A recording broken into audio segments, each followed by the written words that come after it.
Hello friends, welcome back to my YouTube channel. Friends, आज की video में आप देखने वाले हैं हिंदी साहित्य का इतिहास, जो कि आचार्य रामचंद्र शुक्ल जी के द्वारा लिखा गया है।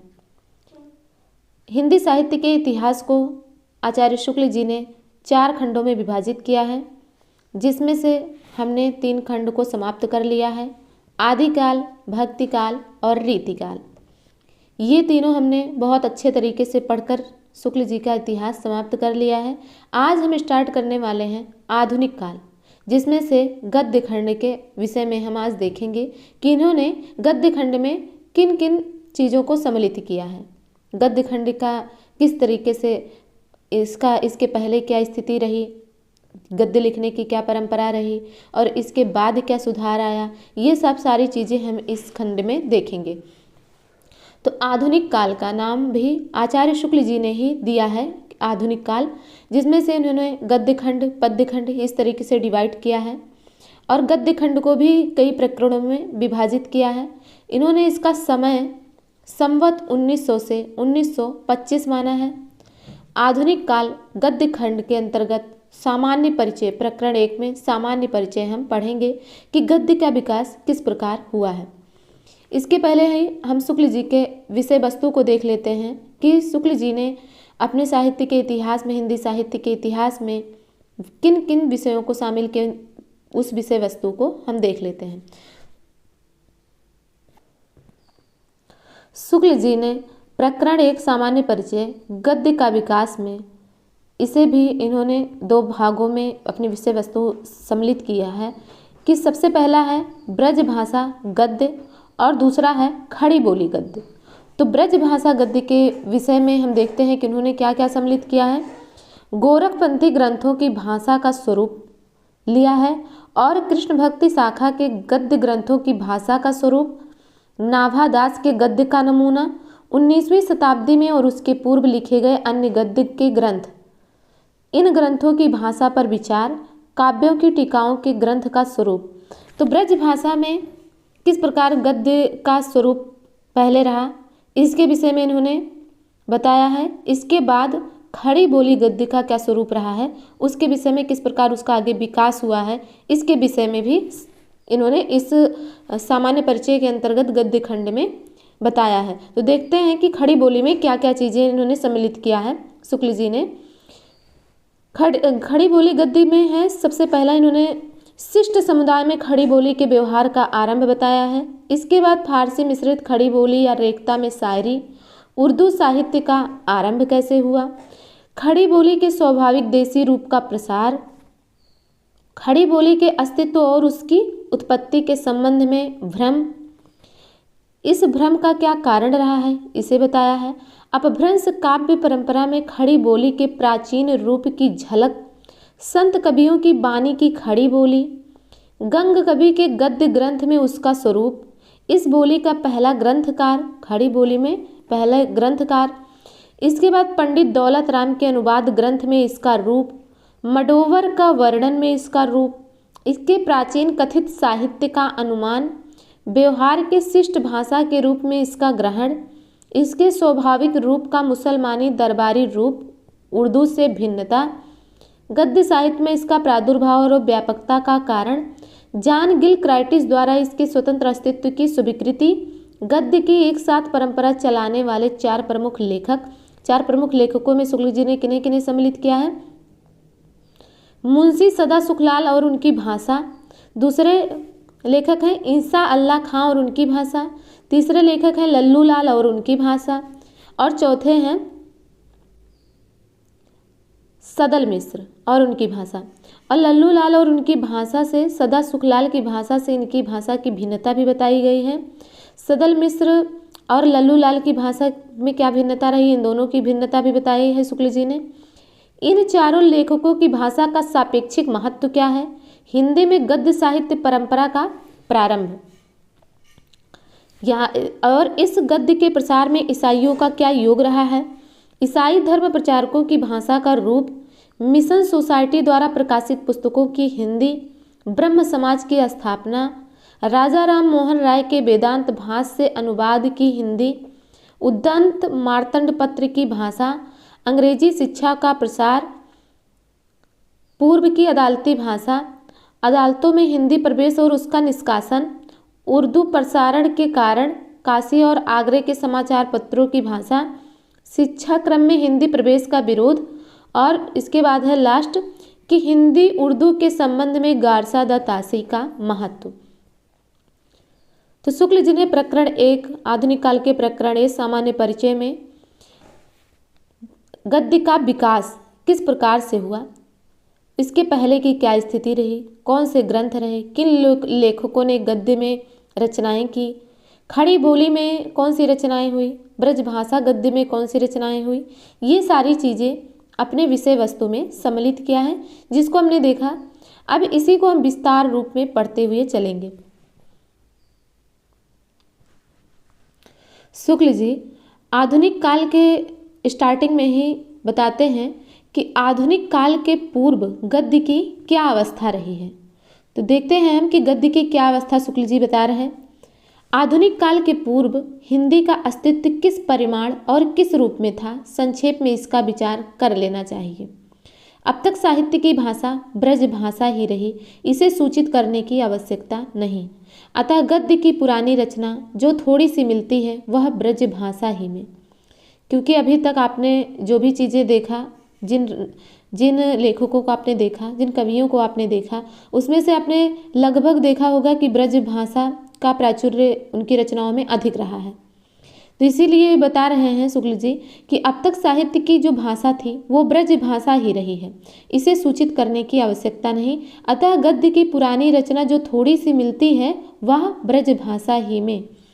हिंदी पुस्तकों की खोज में हठ योग, ब्रह्म ज्ञान आदि से संबंध रखने वाले कई गोरखपंथी ग्रंथ मिले हैं, जिनका निर्माण काल संवत 1407 के आसपास है।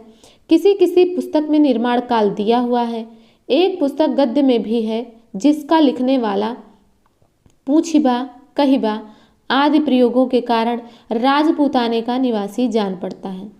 इसके गद्य को हम संवत 1400 के आसपास के ब्रजभाषा गद्य का नमूना मान सकते हैं। थोड़ा सा अंश उद्धृत किया जाता है, थोड़ा सा अंश दिया जाता है। क्या है कि श्री गुरु परमानंद तिनको दंडवत हैं कैसे परमानंद आनंद स्वरूप है, शरीर जिन्हीं के नित्य गाए ते शरीर चैतन्य अरु आनंदमय होतु है। मैं जो हूँ गोरिस सो मच्छंदर नाथ को दंडवत करत हूँ। हैं कैसे वे मच्छंदर नाथ आत्म ज्योति निश्चल हैं, अंतःकरण जिनके अरु मूल द्वार तय छह चक्र जिन नीकी तरह जाने। इससे हम निश्चय पूर्वक गद्य का पुराना नमूना मान सकते हैं। साथ ही यह भी ध्यान होता है कि यह किसी संस्कृत लेख का कंठभूति अनुवाद ना हो। शुक्ल जी कहते हैं इसे हम गद्य का पुराना नमूना मान सकते हैं, पर उन्हें यह भी ध्यान आता है कि कहीं ये संस्कृत लेख का कंठभूति अनुवाद ना हो। चाहे जो हो, यह संवत 1400 के ब्रजभाषा गद्य का नमूना। तो ये 1400 कि ब्रजभाषा गद्य का नमूना, इसमें से आप एक लाइन याद रख सकते हैं कि श्री गुरु परमानंद तिनको दंडवत हैं कैसे परमानंद आनंद स्वरूप हैं।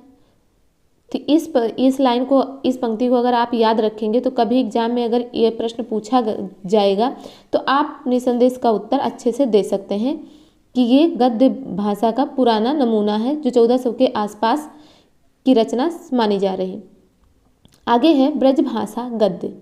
ब्रजभाषा गद्य में विट्ठलनाथ, इसके उपरांत फिर हमें भक्ति काल में कृष्ण भक्ति शाखा के भीतर गद्य ग्रंथ मिलते हैं। श्री वल्लभाचार्य के पुत्र गोसाई विट्ठलनाथ जी ने श्रृंगार रस मंडन नामक एक ग्रंथ ब्रजभाषा में लिखा। उनकी भाषा का स्वरूप देखिए। तो सबसे पहले विट्ठलनाथ के विषय में आता है कि ब्रजभाषा में उन्होंने गद्य ग्रंथ जो लिखा है उसका नाम है श्रृंगार रस मंडन। तो उसकी भाषा का क्या स्वरूप रहा है। प्रथम की सखी कहा तू है, जो गोपी जन के चरण विषय सेवक की दासी करी, जो इनको प्रेमामृत में डूब गए, इनके मंद हास्य न जीते हैं, अमृत समूहता कर निकुंज विषय, श्रृंगार रस श्रेष्ठ रसना कीनो, सो पूर्ण होत भई। तो ये जो गद्य का नमूना शुक्ल जी ने प्रस्तुत किया है वो है विट्ठलनाथ जी का श्रृंगार रस मंडन उनकी रचना से ये एक नमूना दिखाया गया है। आगे देखते हैं कि इसके विषय में क्या कह रहे हैं शुक्ल जी। यह गद्य अपरिमार्जित और अव्यवस्थित है, पर इसके पीछे दो और सांप्रदायिक ग्रंथ लिखे गए जो बड़े भी हैं और जिनकी भाषा भी व्यवस्थित और चलती है। शुक्ल जी का कहना है कि जो विट्ठलनाथ का श्रृंगार रस मंडन है उसका गद्य जो अभी आपने देखा वो अपरिमार्जित है, अव्यवस्थित है, पर इसके बाद के जो दो सांप्रदायिक ग्रंथ लिखे गए वो काफ़ी बड़े भी हैं और उनकी भाषा व्यवस्थित और चलती है। वल्लभ संप्रदाय में इनका अच्छा प्रसार है। इनके नाम हैं 84 वैष्णवों की वार्ता और 252 वैष्णवों की वार्ता। ये भी आपको याद रखना है, 84 वैष्णवों की वार्ता और 252 वैष्णवों की वार्ता।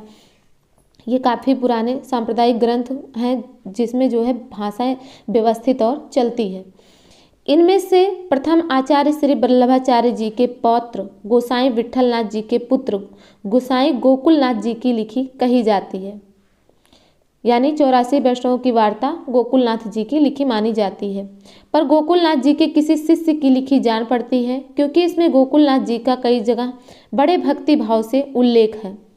इसमें वैष्णव भक्तों और आचार्य जी की महिमा प्रकट करने वाली कथाएं लिखी गई हैं। इसका रचना काल विक्रम की 17वीं शताब्दी का उत्तरार्ध माना जा सकता है। तो 84 वैष्णवों की वार्ता शुक्ल जी बता रहे हैं कि ये गोकुलनाथ जी के द्वारा लिखी गई है और ये भी लगता है इस पुस्तक को देखने से कि ये उनके द्वारा लिखी गई नहीं है, ये उनके किसी शिष्य के द्वारा लिखी गई है, क्योंकि इसमें गोकुलनाथ जी का कहीं कहीं बहुत भक्ति भाव से नाम आया है। तो जैसा कि शिष्य अपने गुरुओं का आदर सहित नाम लेते हैं, उसी प्रकार से इसमें वर्णन है जिसके अनुसार ये पता चलता है कि ये उनके किसी शिष्य के द्वारा लिखा गया है। 252 वैष्णवों की वार्ता तो और भी पीछे औरंगजेब के समय के लगभग लिखी प्रतीत होती है। इन वार्ताओं की कथाएं बोलचाल की ब्रज भाषा में लिखी गई हैं, जिसमें कहीं कहीं बहुत प्रचलित अरबी और फारसी शब्द भी निःसंकोच रखे गए हैं। साहित्यिक निपुणता या चमत्कार की दृष्टि से ये कथाएं नहीं लिखी गई हैं। उदाहरण के लिए यह उद्धृतंश पर्याप्त होगा। तो क्या है उद्धृतंश कि सो श्री नंदगाम में रहतो हतो, सो खंडन ब्राह्मण शास्त्र पढ़यो हतो, सो जितने पृथ्वी पर मत हैं सबको खंडन करतो, ऐसे वाको नेम हतो, याही ते सब लोगन ने बाको नाम खंडन परायो हतो। सो एक दिन श्री महाप्रभु जी के सेवक वैष्णवों की मंडली में आयो, सो खंडन करन लाग्यो। वैष्णवन ने कही जो तेरो शास्त्रार्थ करनो होवे, तो पंडित के पास जा, हमारी मंडली में तेरे आयबो को काम नहीं। यहाँ खंडन मंडन नहीं है, भगवत वार्ता को काम है, भगवत यह सुननो होए तो यहाँ आयो।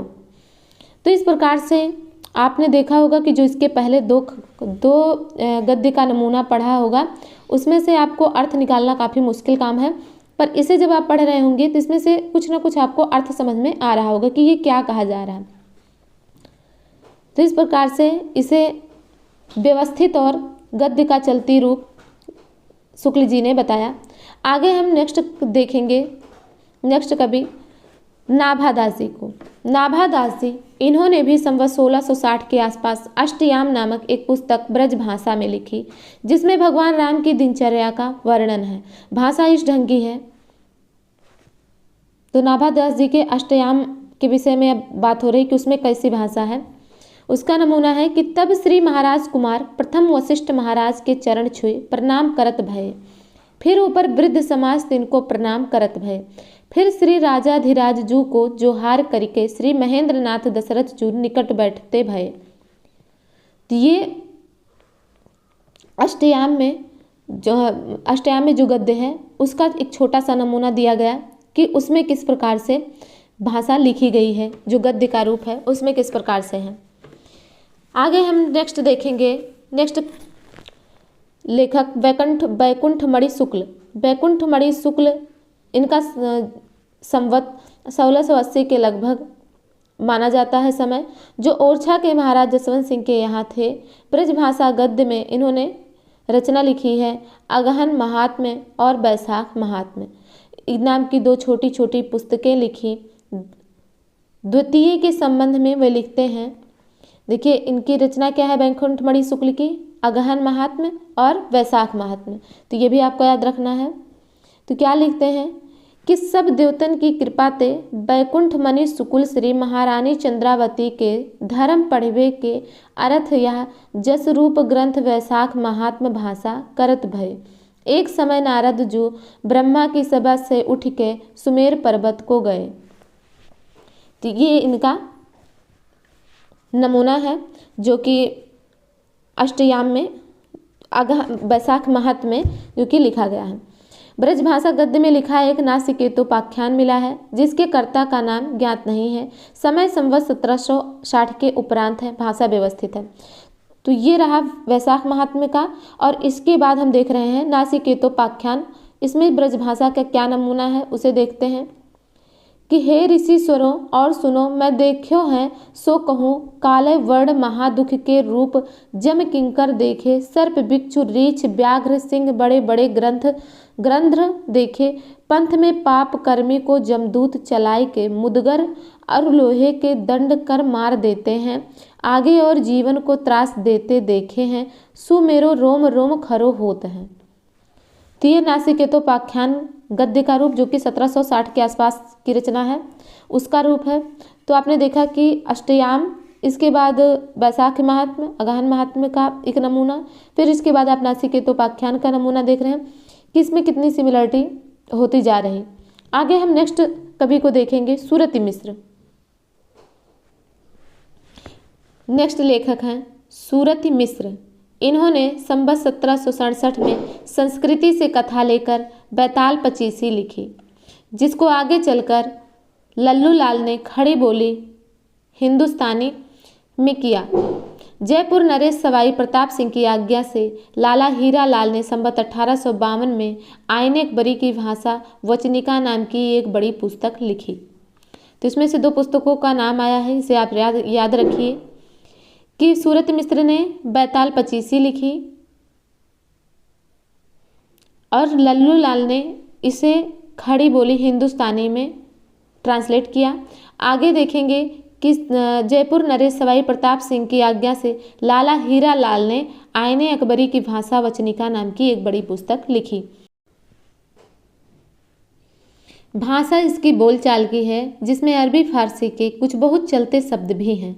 नमूना यह है, तो नमूना क्या है देखते हैं कि अब शेख अबुल फजल ग्रंथ को कर्ता प्रभु को नमस्कार करके अकबर बादशाह की तारीफ लिखने को कसद करे हैं और कहे हैं या की बड़ाई और चेष्टा और चमत्कार कहाँ तक लिखूं, कहीं जात नाही, ताते या के पराक्रम और भांति भांति के दस्तूर व मंसूबा दुनिया में प्रकट भय ताको संक्षेप लिखत हैं। तो इस प्रकार से आईने अकबरी की भाषा वचनिका में ये गद्य खंड वहाँ से लिया गया है, जिसे आप देखेंगे कि काफ़ी ज़्यादा आपको ये पढ़ने पर समझ में आ रहा होगा कि क्या कहा जा रहा है इसमें। तो आप लगभग देखते आ रहे हैं कि गद्य का जो स्टार्टिंग रूप था वो कैसा था, इसके बाद धीरे धीरे जब वो परिष्कृत होकर आगे चला तो किस प्रकार से अबुल फजल के आईने अकबरी की भाषा वचनिका की तक पहुँचते पहुँचते कहाँ क्या उसकी भाषा कैसे परिष्कृत हो चुकी है। आगे हम देख रहे हैं किस प्रकार ब्रज भाषा गद्य की कुछ पुस्तकें इधर उधर पाई जाती हैं जिनमें गद्य का कोई विकास प्रकट नहीं होता। साहित्य की रचना पद्य में ही होती रही। गद्य का भी विकास यदि होता आता तो विक्रम की शताब्दी के आरंभ में भाषा संबंधी बड़ी विषम समस्या उपस्थित होती। जिस धड़ाके के साथ गद्य के लिए खड़ी बोली ले ली गई उस धड़ाके के साथ ना ले ली जा सकती। तो शुक्ल जी क्या कह रहे हैं कि साहित्य की रचना पद्य में ही होती रही, इसके पहले गद्य का भी विकास यदि होता आता तो विक्रम की शताब्दी के आरंभ में भाषा संबंधी बड़ी विषम समस्या उपस्थित होती। जिस धड़ाके के साथ गद्य के लिए खड़ी बोली ले ली गई उस धड़ाके के साथ नहीं ली जा सकती थी। कुछ समय सोच विचार और वाद विवाद में जाता और कुछ समय तक दो प्रकार की गद्य की धाराएं साथ साथ दौड़ लगाती। अतः भगवान का यह भी एक अनुग्रह समझना चाहिए कि यह भाषा विप्लव नहीं संगठित हुआ और खड़ी बोली जो कभी अलग और कभी ब्रजभाषा की गोद में दिखाई पड़ जाती थी, धीरे धीरे व्यवहार की शिष्ट भाषा होकर गद्य के नए मैदान में दौड़ पड़ी। तो यहाँ से खड़ी बोली, यहाँ से आप यहाँ तक ये सेंटेंस याद रखिए कि इम्पॉर्टेंट कथन है। ये किसका कथन है? तो ये शुक्ल जी का कथन है कि खड़ी बोली जो कभी अलग और कभी ब्रजभाषा की गोद में दिखाई पड़ जाती थी, धीरे धीरे व्यवहार की शिष्ट भाषा होकर गद्य के नए मैदान में दौड़ पड़ी। इम्पॉर्टेंट कथन है। आगे देखेंगे कि गद्य लिखने की परिपाटी का समय प्रचार न होने के कारण ब्रजभाषा गद्य जहाँ का तहाँ रह गया। शुक्ल जी कह रहे हैं कि गद्य लिखने की परिपाटी का समय विचार नहीं होने के कारण ब्रजभाषा जहाँ थी वहीं रह गई। उपर्युक्त वैष्णव वार्ताओं में उसका जैसा परिष्कृत और सुव्यवस्थित रूप दिखाई पड़ा वैसे आगे चलकर नहीं। काव्यों की टीकाओं आदि में जो थोड़ा बहुत गद्य देखने में आता था वह बहुत ही अव्यवस्थित और आसक्त था। उसमें अर्थों और भावों को भी संबंध रूप में प्रकाशित करने की शक्ति न थी। ये टीकाएं संस्कृत की इत्यमरह और कथम भूतम वाली टीकाओं की पद्धति पर लिखी जाती थी। इससे इनके द्वारा गद्य की उन्नति की संभावना न थी। भाषा ऐसी अनगढ़ और लद्दड़ होती थी कि मूल चाहे समझ में आ जाए पर टीका की उलझन से निकलना कठिन समझिए। यह भी आपको स्टेटमेंट याद रखना है कि उस समय की ब्रजभाषा में जो गद्य थे उसके विषय में शुक्ल जी का क्या कहना है कि भाषा ऐसी अनगढ़ और लद्दड़ होती थी कि मूल चाहे समझ में आ जाए पर टीका की उलझन से निकलना कठिन समझिए। विक्रम की 18वीं शताब्दी में लिखी श्रृंगार शतक की एक टीका की कुछ पंक्तियाँ। तो विक्रम की 18वीं शताब्दी में श्रृंगार शतक की कुछ पंक्तियाँ देखिए क्या है कि उन्मत्ता प्रेम सरंभा दालो भन्ते यदंगना तत्रा प्रत्युहमाधातुं ब्रह्मापि खलु कातरः।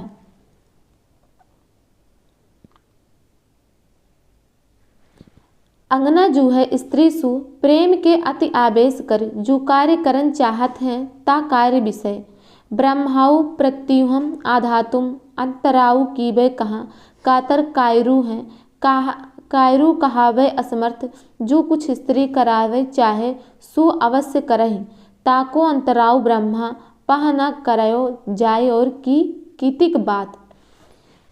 तो ये इसके विषय में टीके के विषय में दिया गया है। आगे हम देखेंगे कि आगे बढ़कर संवत 1872 की लिखी जानकी प्रसाद वाली रामचंद्रिका की प्रसिद्ध टीका। अब देखिए जानकी प्रसाद की जो रामचंद्रिका की टीका है सबसे प्रसिद्ध है, उसकी भाषा की भी यही दशा थी। तो क्या है टीका कि राघव सर लाघव गति छत्रा मुकुट यो हयो हंस सबल अंशु सहित मानव उड़ी कह गयो। इसके विषय में लिखते हैं कि सबल कहे अनेक रंग मिश्रित हैं अंशु कहे किरण जाके ऐसे जे सरूरे हैं तिन सहित मानो कलिंद गिरी श्रृंग ते हंस कहे हंस समूह उड़ी गयो है। यहाँ जाति विषय एक वचन है। हंस के सदृश श्वेता छत्रा है और सूर्यन के सदृश अनेक रंग नग जटित मुकुट हैं। तो इस प्रकार से टीका का अनुवाद इन्होंने लिखा है कि जो जानकी प्रसाद वाली रामचंद्रिका की टीका है उसके विषय में दिया गया कि दोनों में कितनी सिमिलरिटी है। आगे देखिए कि इसी ढंग की सारी टीकाओं की भाषा समझिए। सरदार कवि अभी हाल ही में हुए कवि प्रिया रसिक प्रिया सतसई आदि की उनकी टीकाओं की भाषा और भी अनगढ़ और असंबद्ध है। यानी जो सरदार कवि ने कवि प्रिया रसिक प्रिया इनकी टीका लिखी उसकी भाषा और भी अनगढ़ और असंबद्ध है, उसका अर्थ आप और भी नहीं निकाल पाएंगे। सारांश यह है कि जिस समय गद्य के लिए खड़ी बोली उठ खड़ी हुई उस समय तक गद्य का विकास नहीं हुआ था, उसका कोई साहित्य नहीं खड़ा हुआ था। इसी से खड़ी बोली के ग्रहण में कोई संकोच नहीं हुआ। यानी जो समय ब्रजभाषा का गद्य चल रहा था वो परिष्कृत नहीं था, परिमार्जित नहीं था, काफ़ी ज़्यादा अनगढ़ असंबद्ध था। तो उससे जब कोई एक नई भाषा आई जिसे लोगों को समझने में आसानी हुई तो उसे उनके लिए ग्रहण करना बहुत ईजी हो गया। तो यहाँ से यहाँ तक भी आप मोस्ट इम्पॉर्टेंट है, यह भी याद रखिए कि शुक्ल जी ने गद्य के विकास के संदर्भ में ब्रज भाषा के सापेक्ष गद्य भाषा के लिए खड़ी बोली के अपनाने के संदर्भ में वो क्या कह रहे हैं। तो कह रहे हैं कि सारांश यह है कि जिस समय गद्य के लिए खड़ी बोली खड़ी हुई उस समय तक गद्य का विकास नहीं हुआ था, उसका कोई साहित्य नहीं खड़ा हुआ था। इसी से खड़ी बोली के ग्रहण में कोई संकोच नहीं हुआ। आगे है खड़ी बोली का गद्य। अब इन्होंने बता दिया कि ब्रज भाषा का गद्य क्यों नहीं बहुत अधिक विस्तृत हो पाया, विख्यात हो पाया, खड़ी बोली का गद्य किस तरीके से उसका विकास हुआ, इस विषय में अब देखेंगे। देश के भिन्न भिन्न भागों में मुसलमानों के फैलने तथा दिल्ली की दरबारी शिष्टता के प्रचार के साथ ही दिल्ली की खड़ी बोली शिष्ट समुदाय के परस्पर व्यवहार की भाषा हो चली थी। खुसरो ने विक्रम की 14वीं शताब्दी में ही ब्रज भाषा के साथ साथ खालिस खड़ी बोली में कुछ पद्य और पहेलियां बनाई थी। तो कहा जा रहा कि खुसरो ने विक्रम की 14वीं शताब्दी में ही ब्रज भाषा के साथ साथ खालिस खड़ी बोली में कुछ पद्य और पहेलियां बनाई थी। औरंगजेब के समय से फारसी मिश्रित खड़ी बोली या रेखता में शायरी भी शुरू हो गई और उसका प्रचार फारसी पढ़े लिखे लोगों में बराबर बढ़ता गया। इस प्रकार खड़ी बोली को लेकर उर्दू साहित्य खड़ा हुआ, जिसमें आगे चलकर विदेशी भाषा के शब्दों का मेल भी बराबर बढ़ता गया और जिसका आदर्श भी विदेशी होता गया। तो देख रहे हैं कि खड़ी बोली को लेकर, यानी खड़ी बोली एक स्तंभ के रूप में था जिस पर उर्दू साहित्य खड़ा हो गया, क्योंकि उस समय मुगलों का राज्य था। आपको पता है कि औरंगजेब का शासन था, तो उस समय आप देखेंगे कि खड़ी बोली जिस प्रकार से आगे बढ़ रही थी, उसका विकास जिस प्रकार से हो रहा था, उसमें उर्दू के शब्दों का लगातार प्रयोग करके उर्दू साहित्य भी खड़ा हो गया। आगे मुगल साम्राज्य के ध्वंस से भी खड़ी बोली के फैलने में सहायता मिली। दिल्ली, आगरे आदि पछाही शहरों की समृद्धि नष्ट हो चली थी और लखनऊ, पटना, मुर्शिदाबाद आदि नई राजधानियां चमक उठीं। जिस प्रकार उजड़ती हुई दिल्ली को छोड़कर मीर इंसा आदि अनेक उर्दू शायर पूरब की ओर आने लगे, उसी प्रकार दिल्ली के आसपास के प्रदेशों की हिंदू व्यापारी जातियां अग्रवाल, खत्री आदि जीविका के लिए लखनऊ, फैजाबाद, प्रयाग, काशी, पटना आदि पूर्वी शहरों में फैलने लगी। यानी दिल्ली की स्थिति जब खराब होने लगी तो उधर के लोग पूर्वी भाग में आने लगे। उनके साथ साथ उनकी बोलचाल की भाषा खड़ी बोली भी लगी चलती थी। यानी जब वो लोग आ रहे हैं तो जो उनकी लैंग्वेज है, जो उनकी भाषा है, वो भी उनके साथ आ रही। तो क्या कह रहे शुक्ल जी कि उनके साथ उनकी बोलचाल की भाषा खड़ी बोली भी लगी चलती थी। यह सिद्ध बात है कि उपजाऊ और सुखी प्रदेशों के लोग व्यापार में उद्योगशील नहीं होते। और यह बात सच है कि जहाँ पर जो मैदानी क्षेत्र है वहाँ पे बहुत ज़्यादा उद्योग नहीं है, क्योंकि उन्हें खाने के लिए अन्न, जल, सब चीज़ आराम से सुलभ हो जाता है, तो उन्हें बहुत अधिक परिश्रम की आवश्यकता नहीं होती। आप ऐसे ही इस दृष्टि में भी देख सकते हैं कि जिसके पास संसाधन बहुत अधिक हो जाता है, वो बच्चे भी बहुत कम ही होते हैं कि जो बहुत अच्छा करें। कम संसाधन में आप देखेंगे काफ़ी बच्चे बहुत अच्छा कर जाते हैं। तो वही चीज़ यहाँ भी है कि उपजाऊ और सुखी प्रदेशों के लोग व्यापार में उद्योगशील नहीं होते, अतः धीरे धीरे पूरब के शहरों में भी इन पश्चिमी व्यापारियों की प्रधानता हो चली। इस प्रकार बड़े शहरों के बाजार की व्यवहारिक भाषा भी खड़ी बोली हुई।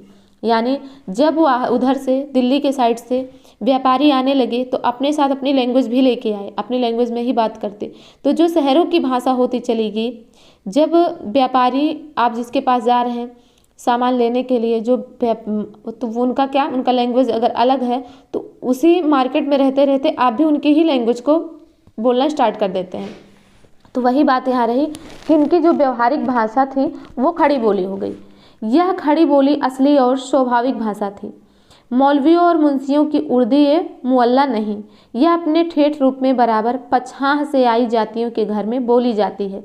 अतः कुछ लोगों का यह कहना, यह समझना कि मुसलमानों के द्वारा ही खड़ी बोली अस्तित्व में आई और उसका मूल रूप उर्दू है, जिससे आधुनिक हिंदी गद्य की भाषा अरबी फारसी शब्दों को निकालकर गढ़ ली गई, शुद्ध भ्रम या अज्ञान है।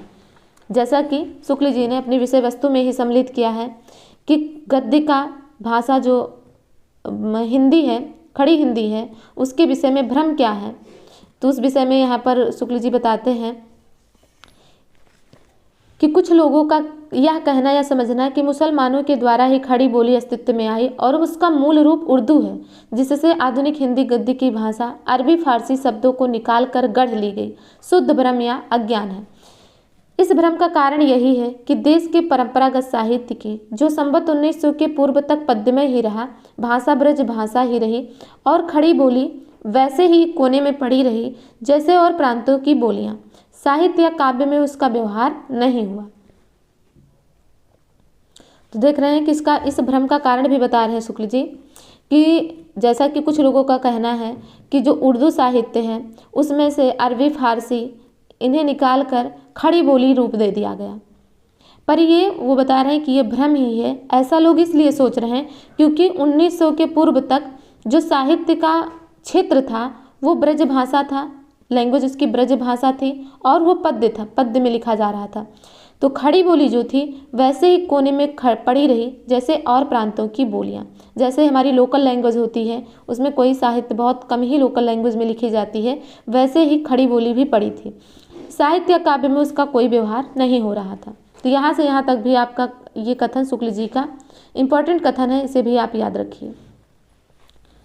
पर किसी भाषा का साहित्य में व्यवहार न होना इस बात का प्रमाण नहीं है कि उस भाषा का अस्तित्व ही नहीं था। यानी अगर किसी भाषा में साहित्य नहीं लिखा जा रहा तो ऐसा नहीं मानना चाहिए कि उस भाषा का कोई अस्तित्व नहीं। जैसे आप जिस भी क्षेत्र से बिलोंग करते होंगे आप देखते होंगे कि वहाँ की एक लोकल लैंग्वेज होती है, अगर उसमें साहित्य नहीं लिखा जा रहा तो इसका मतलब ये नहीं है कि वो बोली ही नहीं है, यानी वो लैंग्वेज ही नहीं है, ऐसा नहीं माना जा सकता। अगर उसमें कोई साहित्य नहीं लिखा गया, कोई लिखित उसका प्रमाण नहीं है तो उसे नकारा नहीं जा सकता, ऐसा शुक्ल जी कह रहे हैं।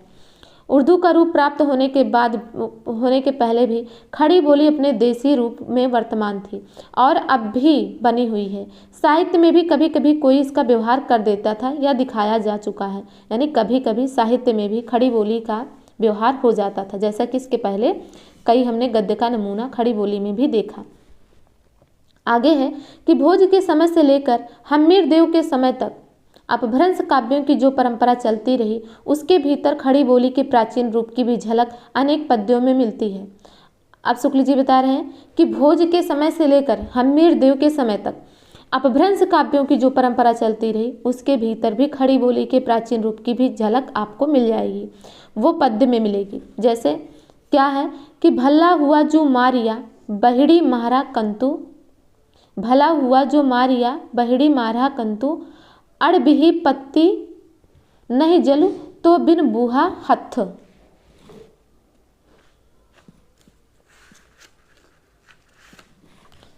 सो जुहिठिर संकट पावा देवक लिखिए कोड़ मिटावा।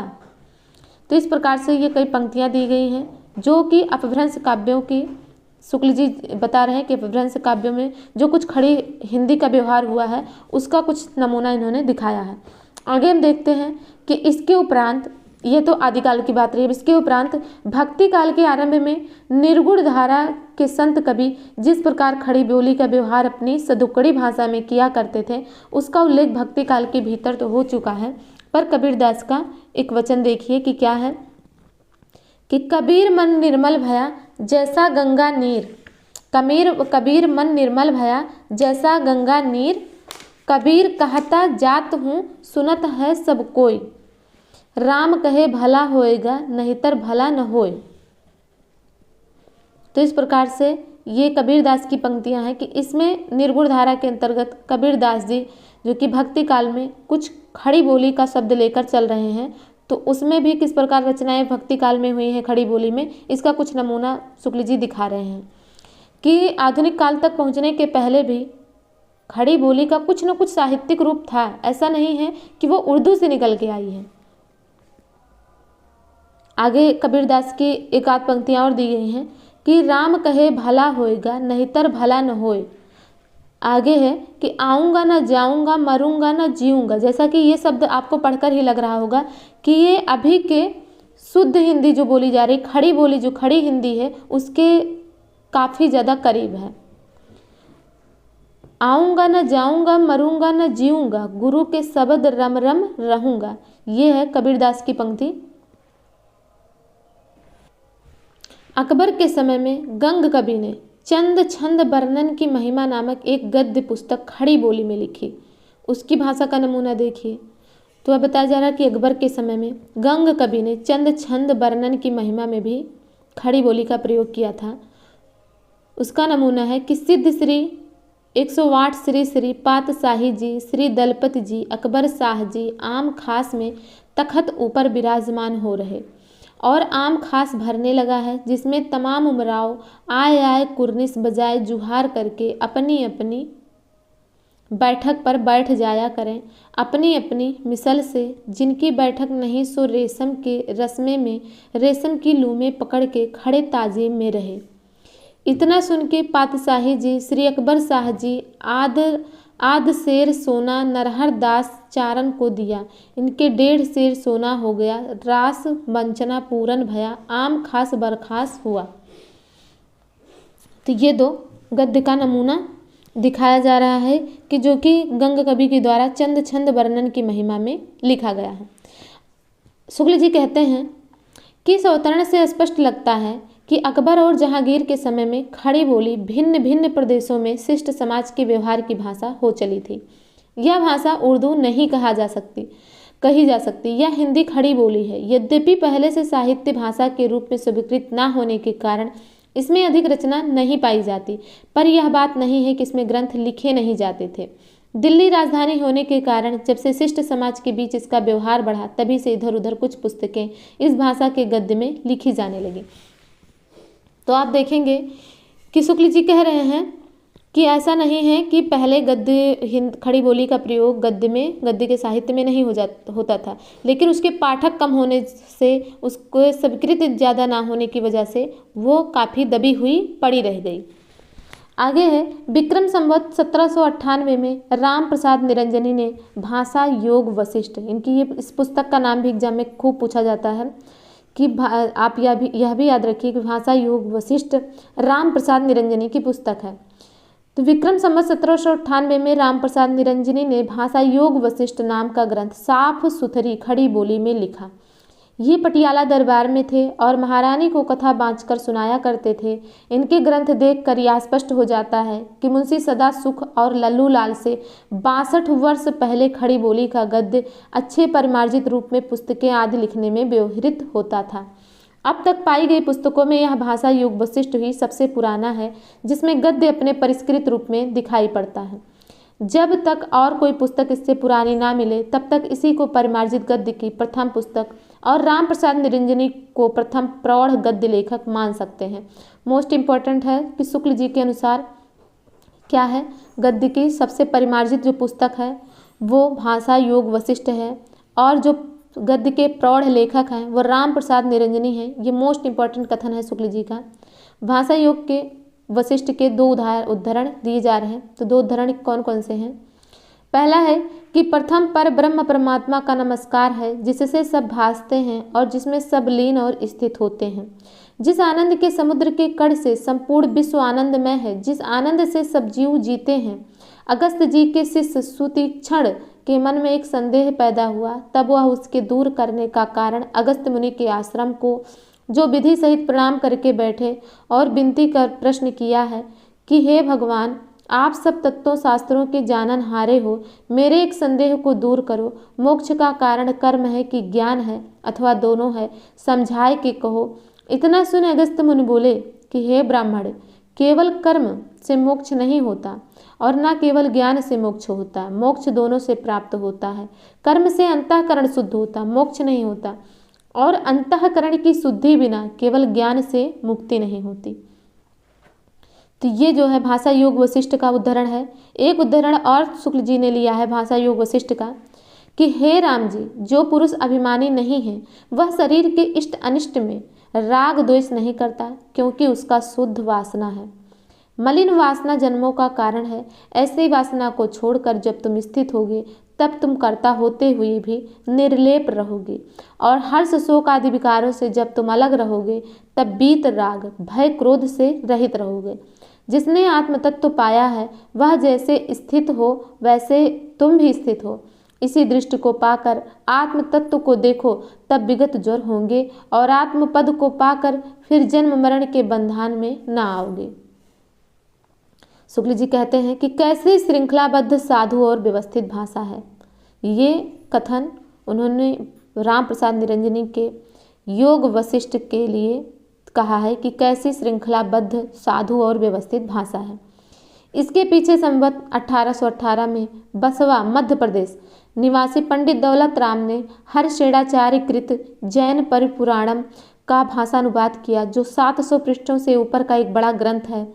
भाषा इसकी उपर्युक्त भाषा योग वशिष्ठ के समान परिमार्जित नहीं है, पर इस बात का पूरा पता देती है कि फारसी उर्दू से कोई संपर्क न रखने वाली अधिकांश जनता के बीच खड़ी बोली किसी स्वाभाविक रूप में प्रचलित थी।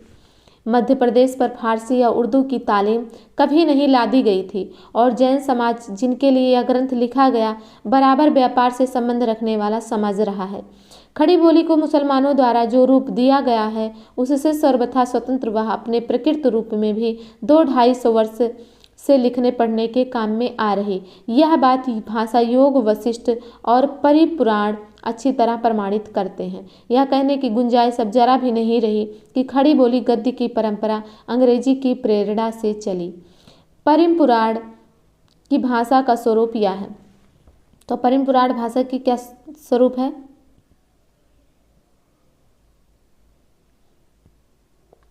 कि जम्बू द्वीप के भरत क्षेत्र विषय मगधनामा देश अति सुंदर है, जहाँ पुण्याधिकारी बसे हैं, इंद्रलोक के समान सदा भागोपयोग करे हैं और भूमि विषय साठन के बाड़े शोभायमान हैं, जहाँ नाना प्रकार के अन्नों के समूह पर्वत समान ढेर हो रहे हैं।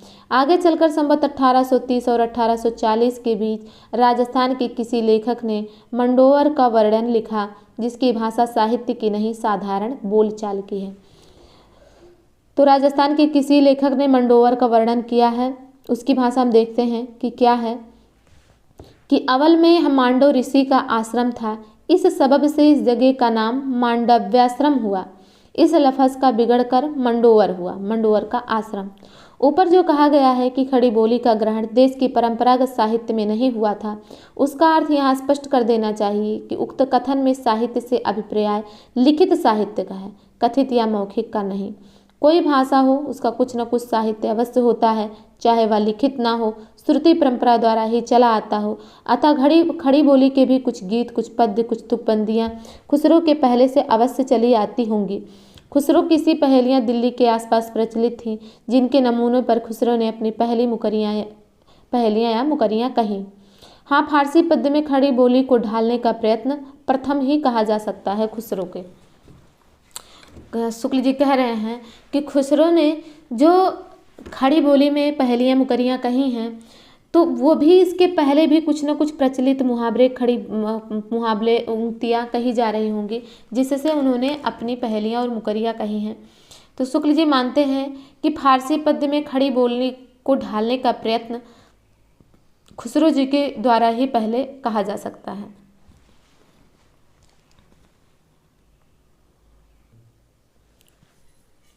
खड़ी बोली का रूप रंग जब मुसलमानों ने बहुत कुछ बदल दिया और वे उसमें विदेशी भावों का भंडार करने लगे, तब हिंदी के कवियों की दृष्टि में वह मुसलमानों की खास भाषा सी जचने लगी। इससे भूषण, सूदन आदि कवियों ने मुसलमान दरबारों के प्रसंग में या मुसलमान पात्रों के भाषण में ही इस बोली का व्यवहार किया है।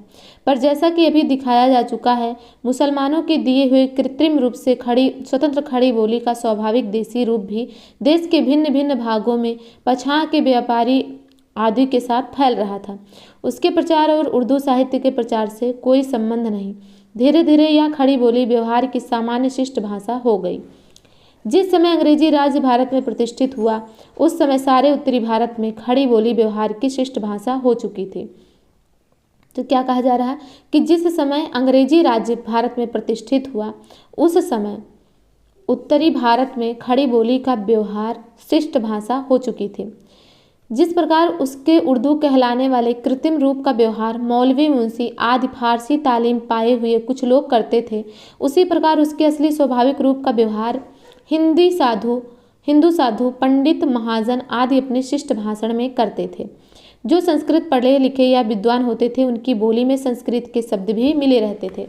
यानी कहने का ये तात्पर्य है कि जो मौलवी मुंशी थे, वो लोग फारसी भाषा खड़ी बोली में ही फारसी मिश्रित बोला करते थे, और जो हिंदू साधु थे, पंडित महाजन थे, ये अपनी बोली में संस्कृत के शब्दों का इस्तेमाल करते थे, अपनी खड़ी बोली में संस्कृत मिश्रित कर देते थे। आगे है कि रीतिकाल के समाप्त होते होते अंग्रेजों का राज्य देश में पूर्ण रूप से प्रतिष्ठित हो गया था। यानी रीतकाल के समाप्ति तक अंग्रेजों का राज्य पूरी तरीके से प्रतिष्ठित हो गया था। अतः अंग्रेजों के लिए यहाँ की भाषा सीखने का प्रयत्न स्वाभाविक था। परिशिष्ट समाज के बीच उन्हें दो ढंग की भाषाएं चलती मिली। एक तो खड़ी बोली का सामान्य देसी रूप, दूसरा वह दरबारी रूप जो मुसलमानों ने उसे दिया था और उर्दू कहलाने लगा था। तो अंग्रेजों को कौन कौन सी दो भाषाएं मिली? एक खड़ी बोली का सामान्य देसी रूप और दूसरा उर्दू मिश्रित, जिसे उर्दू कहा जाने लगा। फारसी मिश्रित भाषा, खड़ी बोली में फारसी मिश्रित, जिसे उर्दू कहा जाने लगा। आगे है कि अंग्रेजी यद्यपि विदेशी थे पर उन्हें यह स्पष्ट लक्षित हो गया कि जिसे उर्दू कहते हैं वह ना तो देश की स्वाभाविक भाषा है, ना उसका साहित्य देश का साहित्य है। यानी अंग्रेज उस समय ही बड़े समझदार थे। उन्हें क्या पता चल गया कि जो ये उर्दू भाषा है, जो फारसी उर्दू मिश्रित खड़ी बोली है, जो इसे उर्दू कहा जा रहा है, जो उर्दू भाषा है, वह ना तो इस देश की स्वाभाविक भाषा है और ना उसका साहित्य देश का साहित्य है। इसमें जनता के भाव और विचार रक्षित हों। इसीलिए जब उन्हें देश की भाषा सीखने की आवश्यकता हुई और वे गद्य की खोज में पड़े, तब दोनों प्रकार की पुस्तकों की आवश्यकता हुई, उर्दू की भी और हिंदी जो सिद्ध खड़ी बोली की भी। पर उस समय गद्य की पुस्तकें वास्तव में ना उर्दू में थी ना हिंदी में। जिस समय फोर्ट विलियम कॉलेज की ओर से उर्दू और हिंदी गद्य की पुस्तकें लिखने की व्यवस्था हुई, उसके पहले हिंदी खड़ी बोली में गद्य की कई पुस्तकें लिखी जा चुकी थी। तो इसमें बताया जा रहा है कि इन्होंने अपने भाषा को, जैसे जब यहाँ पर अंग्रेज अपना व्यापार पूरी तरीके से प्रतिष्ठित कर चुके, यहाँ पर पूरा साम्राज्य अपना खड़ा कर चुके, तब वहाँ यहाँ की भाषा भी वो सीखना चाह रहे थे, क्योंकि तभी बहुत अच्छे से उस साम्राज्य को बनाए रखने में उन्हें मदद मिलती। तो भाषा पर ज्ञान उनका सबसे पहले होना जरूरी था। तो इसीलिए उन्होंने भाषा को सीखने का प्रयत्न किया। लेकिन जब दो भाषाएं उन्हें पता चली, तो जिसमें से एक का नाम उर्दू दे दिया गया था और दूसरे का खड़ी बोली, तो उसमें से उन्हें समझते ये देर नहीं लगी कि जो यहाँ की लैंग्वेज है वो उर्दू नहीं है।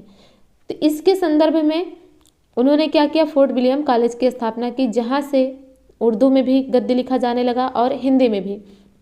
लेकिन खड़ी बोली हिंदी में, जैसे कि पहले आपने देखा, कई पुस्तकें लिखी जा चुकी थी। आगे जैसे हमने बताया कि भाषा योग वशिष्ठ और परिम पुराण का उल्लेख हो चुका है। उसके उपरांत जब अंग्रेजी की ओर से पुस्तकें लिखाने की व्यवस्था हुई, तो उसके 2-1 वर्ष पहले ही मुंशी सदासुख की ज्ञानोपदेश वाली पुस्तक और इंसा की रानी केतकी की कहानी लिखी जा चुकी थी। यह कहना कि अंग्रेजों की प्रेरणा से ही हिंदी खड़ी बोली का प्रादुर्भाव हुआ ठीक नहीं है। शुक्ल जी क्या कह रहे हैं कि यह कहना कि अंग्रेजी की प्रेरणा से ही हिंदी खड़ी बोली गद्य का प्रादुर्भाव हुआ, यह ठीक नहीं है। जिस समय दिल्ली के उजड़ने के कारण उधर के हिंदू व्यापारी तथा अन्य वर्ग के लोग जीविका के लिए देश के भिन्न भिन्न भागों में फैल गए और खड़ी बोली अपने स्वाभाविक देसी रूप में शिष्टों की बोलचाल की भाषा हो गई, उसी समय में लोगों का ध्यान उसमें गद्य लिखने की ओर गया। तब तक हिंदी और उर्दू दोनों का साहित्य पद्यमय ही था। हिंदी कविता में परंपरागत काव्य भाषा ब्रज भाषा का व्यवहार चला आता था और उर्दू कविता में खड़ी बोली के अरबी फारसी मिश्रित रूप का। जब खड़ी बोली अपने असली रूप में भी चारों ओर फैल गई, तब उसकी व्यापकता और भी बढ़ गई और हिंदी गद्य के लिए उसके ग्रहण में सफलता की संभावना दिखाई पड़ी। यानी जब जो खड़ी बोली है वो ज़्यादा फैल गई, जब अपने असली रूप में चारों तरफ फैल गई, जब उसे बोलने लगे लोग, जब उसे समझने लगे लोग, तब उसे गद्य के रूप में साहित्य में लाने का प्रयत्न और भी सफल होने लगा। इसीलिए जब संवत 1860 में फोर्ट विलियम कॉलेज, ये भी आपको याद रखना है कि संवत 1860 में फोर्ट विलियम कॉलेज कलकत्ता के हिंदी उर्दू अध्यापक जॉन गिलक्राइटस ने देसी भाषा की गद्य पुस्तकें तैयार कराने की व्यवस्था की, तब उन्होंने उर्दू और हिंदी दोनों के लिए अलग अलग प्रबंध किया। तो अध्यापक जो वहाँ के हिंदी उर्दू अध्यापक जॉन गिलक्राइटस ने देसी भाषा की गद्य पुस्तकें तैयार कराई, तो उन्होंने उर्दू के लिए अलग लोगों को चुना और हिंदी के लिए अलग। इसका मतलब यही है कि उन्होंने उर्दू से स्वतंत्र हिंदी खड़ी बोली का अस्तित्व भाषा के रूप में पाया।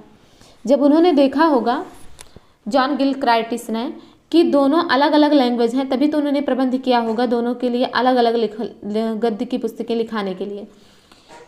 शुक्ल जी कह रहे हैं कि फोर्ट विलियम कॉलेज के आश्रम में लल्लू लाल जी गुजराती ने खड़ी बोली के गद्य में प्रेम सागर और सदल मिश्र ने नासिकेतो पाख्यान लिखा। इम्पॉर्टेंट है यहाँ से यहाँ तक का। अतः खड़ी बोली गद्य को एक साथ आगे बढ़ाने वाले 4 महानुभाव हुए। तो कौन कौन हुए? मुंशी सदा सुखलाल, सैयद ईसा अल्लाह खां, लल्लू लाल और सदल मिश्र। ये चारों लेखक संवत 1860 के आसपास हुए। तो फोर्ट विलियम कॉलेज के आश्रय में लल्लू लाल जी गुजराती ने खड़ी बोली के गद्य में क्या लिखा? प्रेम सागर। और सदल मिश्र ने नासिकेतो पाख्यान लिखा। ये यहाँ से यहाँ तक का कथन शुक्ल जी का मोस्ट इम्पॉर्टेंट है। आपको यह भी याद रखना है कि खड़ी बोली गद्य को आगे लाने में 4 लेखक कौन कौन से हैं? तो मुंशी सदा सुखलाल, ईसा अल्लाह खां, लल्लू लाल और सदल मिश्र। सबसे पहले हम लेखक मुंशी सदा सुखलाल नियाज को देखेंगे, जो कि दिल्ली के रहने वाले थे। इनका जन्म संवत 1803 और मृत्यु 1881 में हुई। संवत 1850 के लगभग ये कंपनी की अधीनता में चुनार, जिला मिर्जापुर में एक अच्छे पद पर थे। इन्होंने उर्दू और फारसी में बहुत सी किताबें लिखी हैं और काफ़ी शायरी की हैं। अपनी मुंतख बुत्तावारीख इनकी पुस्तक क्या है? मुंतख बुत्तावारीख में अपने संबंध में इन्होंने जो कुछ लिखा है उससे पता चलता है कि 65 वर्ष की अवस्था में ये नौकरी छोड़कर प्रयाग चले गए और अपनी शेष आयु वहीं हरिभजन में बिताई। अब उक्त पुस्तक संवत 1875 में समाप्त हुई, जिसके 6 वर्ष उपरांत इनका परलोकवास हुआ। मुंशी जी ने विष्णु पुराण से कोई उपदेशात्मक प्रसंग लेकर एक पुस्तक लिखी थी जो पूरी नहीं मिली है। कुछ दूर तक सफाई के साथ चलने वाला गद्य जैसा भाषा योग वशिष्ठ का था, वैसा ही मुंशी की इस पुस्तक में दिखाई पड़ा। उसका थोड़ा सा अंश नीचे उद्धृत किया जाता है। तो किस प्रकार से इनका मुंशी सदा सुखलाल नियाज का इन्होंने जो लिखा था गद्य वो किस प्रकार का था, उसका नमूना शुक्ल जी ने लिया है। तो क्या है? किसी से जाना गया कि संस्कार का भी प्रमाण नहीं, आरोपित उपाधि है। जो क्रिया उत्तम हुई तो 100 वर्ष में चांडाल से ब्राह्मण हुए, और जो क्रिया भ्रष्ट हुई तो वह तुरंत ही ब्राह्मण से चांडाल होता। यद्यपि ऐसे विचार से हम लोग नास्तिक कहेंगे, हमें इस बात का डर नहीं। जो बात सत्य हो उसे कहना चाहिए, कोई बुरा माने कि भला माने। विद्या इसी हेतु पढ़ते हैं कि तात्पर्य इसका जो सत्ववृत्ति है वह प्राप्त हो और उससे निज स्वरूप में लय हुजिए। इस हेतु नहीं पढ़ते कि चतुराई की बातें कह के लोगों को बहकाइए और फुसलाइए और सत्य छिपाइए, व्याभिचार कीजिए और सुरापान कीजिए और दान द्रव्य कठोर कीजिए और मन को कि तमोवृत्ति से भर रहा निर्मल ना कीजिए। तोता है सो नारायण का नाम लेता है, परंतु उसे ज्ञान तो नहीं है। इस प्रकार से मुंशी जी के जो पुस्तक मिली थी उसमें ये छोटा सा अंश वहाँ से गद्य का लिया जा रहा। शुक्ल जी कहते हैं कि मुंशी जी ने यह गद्य ना तो किसी अंग्रेज अधिकारी की प्रेरणा से और ना किसी दिए हुए नमूने पर लिखा। वह एक भगवत भक्त थे। अपने समय में उन्होंने हिंदुओं की बोलचाल की जो शिष्ट भाषा चारों ओर पूर्वी प्रांतों में भी प्रचलित पाई, उसी में रचना की। स्थान स्थान पर शुद्ध तत्सम संस्कृत शब्दों का प्रयोग करके उन्होंने उसके भावी साहित्यिक रूप का पूर्ण आभास दिया। यद्यपि वो खास दिल्ली के रहने वाले अलहेज़बान थे, पर उन्होंने अपने हिंदी गद्य में कथावाचकों, पंडितों और साधु संतों के बीच दूर दूर तक प्रचलित खड़ी बोली का रूप रखा, जिसमें संस्कृत शब्दों का पुट भी बराबर रहता था। इसी संस्कृत मिश्रित हिंदी को उर्दू वाले भाषा कहते थे, जिसका चलन उर्दू के कारण कम होते देख मुंशी सदा सुख ने इस प्रकार खेत रस्मों रिवाज भाखा का दुनिया से उठ गया। सारांश यह है कि मुंशी जी ने हिंदुओं की शिष्ट बोलचाल की भाषा ग्रहण की, उर्दू से अपनी भाषा नहीं ली। इन प्रयोगों से यह बात स्पष्ट हो जाती है क्या कि स्वभाव करके वे दैत्य कहलाए। बहुत ज़्यादा चूक हुई, उन्होंने लोगों से बन आवे हैं जो बात सत्य हुए। काशी पूरब में है, पर यहाँ के पंडित सैकड़ों वर्ष से होएगा आवता है इस करके आदि बोलते चले आते हैं। ये सब बातें उर्दू से स्वतंत्र खड़ी बोली के प्रचार की सूचना देती है। आगे देखेंगे नेक्स्ट लेखक ईसा अल्लाह खां को। ईसा अल्लाह खां उर्दू के बहुत प्रसिद्ध शायर थे, जो दिल्ली के उजड़ने पर लखनऊ चले आए थे। इनके पिता मीर मासा अल्लाह खां कश्मीर से दिल्ली आए थे, जहाँ वे शाही हकीम हो गए थे। मुगल सम्राट की अवस्था बहुत गिर जाने पर हकीम साहब मुर्शिदाबाद के नवाब के यहाँ चले गए थे। मुर्शिदाबाद ही में ईसा का जन्म हुआ। जब बंगाल के नवाब सिराजुद्दौला मारे गए और बंगाल में अंधेर मचा, तब ईसा, जो पढ़ लिख कर अच्छे विद्वान और प्रतिभाशाली कवि हो चुके थे, दिल्ली चले आए और शाह आलम दूसरे के दरबार में रहने लगे। वहाँ जब तक रहे अपनी अद्भुत प्रतिभा के बल से अपने विरोधी बड़े बड़े नामी शायरों को ये बराबर नीचा दिखाते रहे। जब गुलाम कादिर बादशाह को अंधा करके शाही खजाना लूट कर चल दिया, तब इंसा का निर्वाह दिल्ली में कठिन हो गया और वे लखनऊ चले आए। जब संवत 1855 में नवाब सआदत अली खां गद्दी पर बैठे, तब ये उनके दरबार में आने जाने लगे। बहुत दिनों तक इनकी बड़ी प्रतिष्ठा रही, पर अंत में एक दिल्लगी की बात पर इनका वेतन आदि सब बंद हो गया था। इनके जीवन का अंतिम भाग बड़े कष्ट में बीता। संवत 1875 में इनकी मृत्यु हुई। इंसा ने उदय भानचरित या रानी केतकी की कहानी संवत 1855 और 1860 के बीच लिखी होगी। कहानी लिखने का कारण इंसा साहब यूँ लिखते हैं। तो कहानी लिखने का क्या कारण लिखते हैं? इनकी भी रचना इंसा अल्लाह खां की रानी केतकी की कहानी कई बार एग्जाम में पूछी गई है। तो वो क्या लिखते हैं कि एक दिन बैठे बैठे यह बात अपने ध्यान में चढ़ी कि कोई कहानी ऐसी कहिए कि जिसमें हिंदवी छुट और किसी बोली का पुट ना मिले। तब जाके मेरा जी फूल के कली के रूप में खिले। बाहर की बोली और गंवारी कुछ उसके बीच में ना हो। अपने मिलने वालों में से एक कोई बड़े पढ़े लिखे पुराने धुराने डांग बूढ़े घाघ यह खटराग लाए और लगे कहने। यह बात होते दिखाई नहीं देती। हिंदुईपन भी ना निकले और भाखापन भी ना हो। बस जैसे भले लोग अच्छे से अच्छे आपस में बात बोलते चालते हैं, ज्यों का त्यों वही सब डौल रहे और छाह किसी की ना हो, यह नहीं होने का। तो इस प्रकार से उनके दिमाग में ये बात आई। इस पर उन्होंने कहानी लिखी, उदय भानचरित या रानी केतकी की कहानी। इससे स्पष्ट है कि इंसा का उद्देश्य ठेठ हिंदी लिखने का था, जिसमें हिंदी को छोड़कर और किसी बोली का पुट ना रहे। ऐसा इन्होंने अपने जो स्वप्न की बात कही उसमें बताया कि मेरा ऐसा स्वप्न था। उद्धृत अंश में भाखापन शब्द ध्यान देने योग्य है। शुक्ल जी कहते हैं कि भाखापन जो इन्होंने लिखा है वह शब्द ध्यान देने योग्य है। मुसलमान लोग भाषा शब्द का व्यवहार हिंदी साहित्य की भाषा के लिए किया करते थे, जिसमें आवश्यकता अनुसार संस्कृत के शब्द आते थे, चाहे वह ब्रज भाषा हो चाहे खड़ी बोली। तात्पर्य यह है कि संस्कृत मिश्रित हिंदी को ही उर्दू फारसी वाले भाषा कहा करते थे। भाखा से खास ब्रज भाषा का अभिप्राय उनका नहीं होता, जैसा कुछ लोग भ्रमवश समझते हैं। जिस प्रकार वे अपने अरबी फारसी मिली हिंदी को उर्दू कहते थे, उसी प्रकार संस्कृत मिली हिंदी को भाखा। भाषा का शास्त्रीय दृष्टि से विचार न करने वाले या उर्दू की ही तालीम खास तौर पर पाने वाले कई नए पुराने हिंदी लेखक इस भाखा शब्द के चक्कर में पड़कर ब्रज भाषा को हिंदी कहने में संकोच करते हैं। खड़ी बोली पद्य का झंडा लेकर घूमने वाले स्वर्गीय बाबू अयोध्या प्रसाद खत्री चारों ओर घूम घूम कहा करते थे कि अभी हिंदी में कविता हुई कहाँ। सूर्य तुलसी बिहारी आदि ने जिसमें कविता की है वह तो भाखा है, हिंदी नहीं। संभव इस सड़े गले ख्याल के लिए अब भी कुछ लोग पड़े हैं। तो शुक्ल जी क्या कह रहे हैं? भाखा से उन्होंने क्या तात्पर्य बताया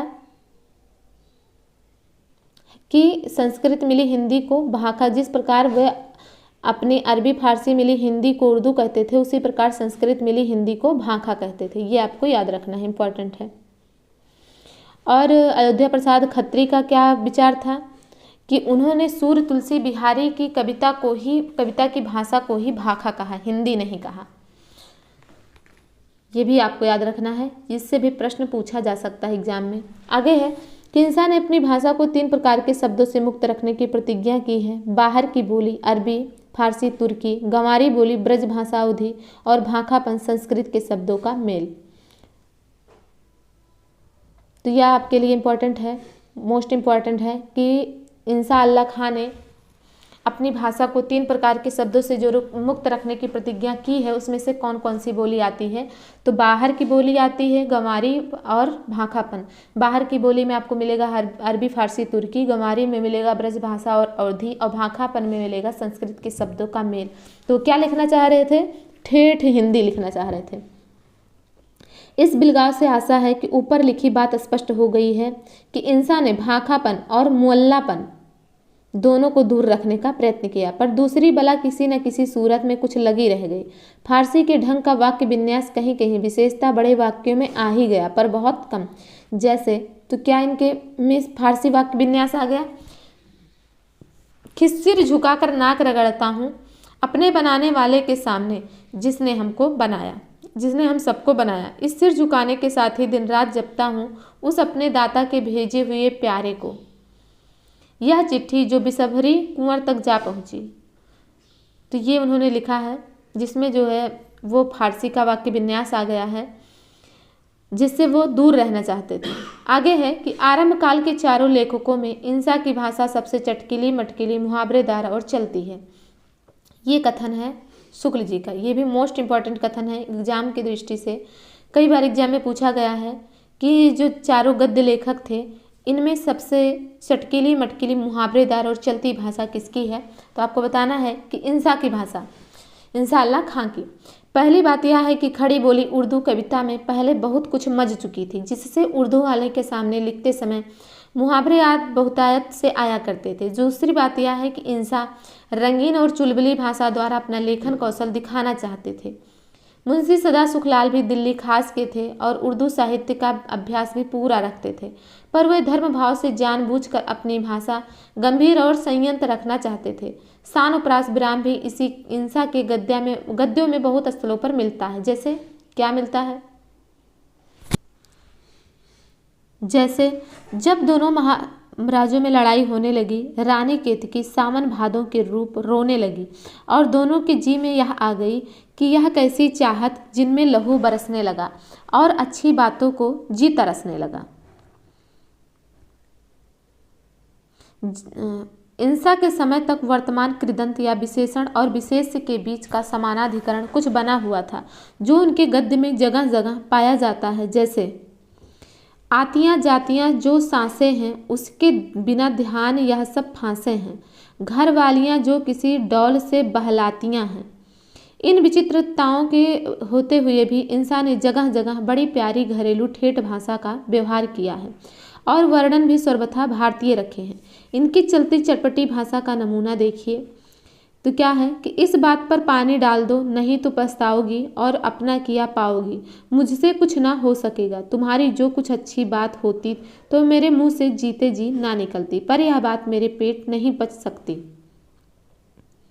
तुम अभी अल्हड़ हो, तुमने अभी कुछ नहीं देखा। जो इस बात पर सचमुच ढलाव देखूंगी तो तुम्हारे बाप से कहकर वह भभूत जो वह मुआ निडोगा भूत मुछंदर का पूत अवधूत दे गया है, हाथ मुरकवा कर छिनवा लूंगी। तो इस प्रकार से इनकी रचना के नमूने हैं। आगे हम देखेंगे लल्लू लाल जी को, जो कि तीसरे गद्य लेखक हैं। लल्लू लाल जी ये आगरे के रहने वाले गुजराती ब्राह्मण थे। इनका जन्म संवत 1820 में और मृत्यु संवत 1882 में हुई। संस्कृत के विशेष जानकार तो ये नहीं जान पड़ते, पर भाषा कविता का अभ्यास इन्हें था। उर्दू भी कुछ जानते थे। संवत 1860 में कलकत्ता के फोर्ट विलियम कॉलेज के अध्यापक जॉन गिलिड क्राइटिस के आदेश से इन्होंने खड़ी बोली गद्य में प्रेम सागर लिखा। इंपॉर्टेंट है ये कथन, जिसमें भागवत दशम स्कंध की कथा का वर्णन किया गया है। इंसा के समान इन्होंने केवल ठेठ हिंदी लिखने का संकल्प तो नहीं किया था, पर विदेशी शब्दों के ना आने देने की प्रतिज्ञा अवश्य लक्षित होती हैं। यदि ये उर्दू ना जानते होते तो अरबी फारसी के शब्द बचाने में उतने कृतकार्य कभी ना होते जितने हुए। बहुतेरे अरबी फारसी के शब्द बोलचाल की भाषा में इतने मिल गए थे कि उन्हें केवल संस्कृत हिंदी जानने वालों के लिए पहचानना भी कठिन था। मुझे एक पंडित जी का स्मरण है, जो लाल शब्द तो बराबर बोलते थे, पर कलेजा और बैगन शब्दों को मलेच्छ की भाषा के समक्ष बचाते थे।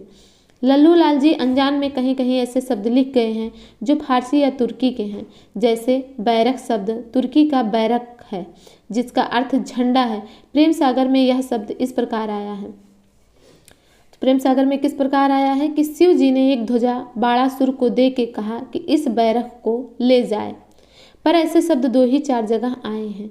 यानी उन्होंने जो सोचा है कि विदेशी भाषाओं को नहीं आने देंगे, उस प्रकार से वो उस पर कायम भी रहे। 1-2 जो चलते वर्ड थे, जिससे पहचान होना मुश्किल था कि ये फारसी के हैं कि हिंदी के हैं, वही इनके शब्दों में, वही इनके जो गद्य इन्होंने लिखा है उसमें वही शब्द प्रयुक्त हो गया है। आगे यद्यप मुंशी सदा सुखलाल ने भी अरबी फारसी के शब्दों का प्रयोग न कर संस्कृत मिश्रित साधु भाषा लिखने का प्रयत्न किया है, पर लल्लू लाल की भाषा से उसमें बहुत कुछ भेद दिखाई पड़ता। मुंशी जी की भाषा साफ सुथरी खड़ी बोली है, पर लल्लू लाल की भाषा कृष्णोपासक व्यासों की सी ब्रजरंजित खड़ी बोली। ये आपको ध्यान रखना है कि इन दोनों लोगों में क्या समानता शुक्ल जी दिखा रहे हैं कि मुंशी जी की भाषा, जो मुंशी सदा सुखलाल जी हैं, उनकी भाषा साफ सुथरी खड़ी बोली है, पर लल्लू लाल की भाषा कृष्णोपासक व्यासों की सी ब्रज रंजित खड़ी बोली। सम्मुख जाए, सिर नाय, सोई, भई, कीजे, निरख, लीजो ऐसे शब्द बराबर प्रयुक्त हुए हैं। अकबर के समय में गंग कवि ने जैसी खड़ी बोली लिखी थी, वैसी ही खड़ी बोली लल्लू लाल ने भी लिखी। दोनों की भाषाओं में अंतर इतना है कि गंग ने इधर उधर फारसी अरबी के प्रचलित शब्द भी रखे हैं, पर लल्लू लाल जी ने ऐसे शब्द बचाए हैं। भाषा की सजावट भी प्रेम सागर में पूरी है। विरामों पर तुकबंदी के अतिरिक्त वर्णन वाक्य भी बड़े बड़े आए हैं और अनुप्रास भी यत्रा तत्रा है। यानी जैसे भाषा जिस प्रकार सुव्यवस्थित ढंग से लिखी जा सकती है, वैसा ही प्रेम सागर में लल्लू लाल जी ने लिखा है। मुहावरों का प्रयोग कम किया गया है, अनुप्रास वगैरह उसमें आया है काफ़ी। सारांश यह है कि लल्लू लाल का काव्याभास गद्य भक्तों की कथा वार्ता के काम का ही अधिकतर है, न नित्य व्यवहार के अनुकूल है, न संबद्ध विचारधारा के योग्य। प्रेम सागर के 2 नमूने नीचे दिए जाते हैं। तो नमूने क्या है कि श्री सुखदेव मुनि बोले, महाराज ग्रीष्म की अति अनीति देख नृप पावस प्रचंड पशु पक्षी जीव जंतु की दशा विचार चारों ओर से दल बादल साथ ले लड़ने को चढ़ाया। इस समय घन जो गरजता था, सोई तो धौंसा बजता था, और वर्ण वर्ण की घटा जो घिर आई थी, सोई सूरबीर रावत थे। तिनके बीच बिजली की दमक शस्त्रों की सी चमकती थी। बगपात ठोर ठोर ध्वज सी फहराए रही थी। दादुर मोर कड़खैतों की सी भांति यश बखानते थे, और बड़ी बड़ी बूंदों की झड़ी बाड़ों की सी झड़ी लगी थी। ये पहला नमूना। दूसरा नमूना है कि इतना कह महादेव जी गिरिजा को साथ ले गंगा तीर पर जाए, नीर में नहाए निहलाए। अति लाड़ प्यार से लगे पार्वती जी को वस्त्र आभूषण पहिराने। निदान अति आनंद में मग्न हो डमरू बजाए बजाए, तांडव नाच नाच संगीत शास्त्र की रीति से गाय गाय लगे रिझाने। तो ये दोनों इनके भाषा का नमूना है। आगे है कि जिस काल उषा 12 वर्ष की हुई, तो उसके मुख चंद्र की ज्योति देख पूर्णमासी का चंद्रमा छवि छीन हुआ। बालों की श्यामता के आगे अमावस्या की अंधेरी फीकी लगने लगी। उसकी चोटी सटकाई लख नागिन अपनी केंचुल छोड़ सटक गई। भौं की बकाई निरख धानुष धकधकाने लगा। आंखों की बड़ाई चंचलाई पेख मृग मीन खंजन खिसियाए रहे। ते इस प्रकार से इनके जो गद्य प्रेम सागर में जो जिस प्रकार से गद्य लिखा गया, उसका कुछ सारांश यहाँ दिया गया है। आगे हम देखेंगे कि लल्लू लाल ने उर्दू, खड़ी बोली, हिंदी और ब्रज भाषा तीनों में गद्य की पुस्तकें लिखी। लल्लू लाल ने उर्दू में भी लिखा, हिंदी में भी और ब्रज भाषा में। ये संस्कृत नहीं जानते थे। ब्रज भाषा में लिखी हुई कथाओं और कहानियों को उर्दू और हिंदी गद्य में लिखने के लिए इनसे कहा गया था, जिसके अनुसार इन्होंने सिंहासन बत्तीसी, बैताल पचीसी, शकुंतला नाटक, माधोनल और प्रेम सागर लिखे। तो इनकी रचनाएं आपको ध्यान रखना है कि इन्होंने क्या क्या लिखा है। लल्लू लाल ने सिंहासन बत्तीसी, बैताल पचीसी, शकुंतला नाटक, माधोनल और प्रेम सागर। प्रेम सागर के पहले 4 पुस्तकें बिल्कुल उर्दू में हैं। इसके अतिरिक्त संवत 1869 में इन्होंने राजनीति के नाम से हितोपदेश की कहानियां, जो पद्य में लिखी जा चुकी थी, ब्रज भाषा गद्य में लिखी।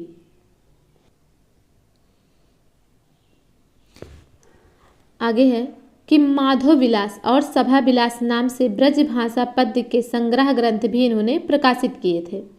इनकी लाल चंद्रिका नाम की बिहारी सतसई की टीका भी प्रसिद्ध है।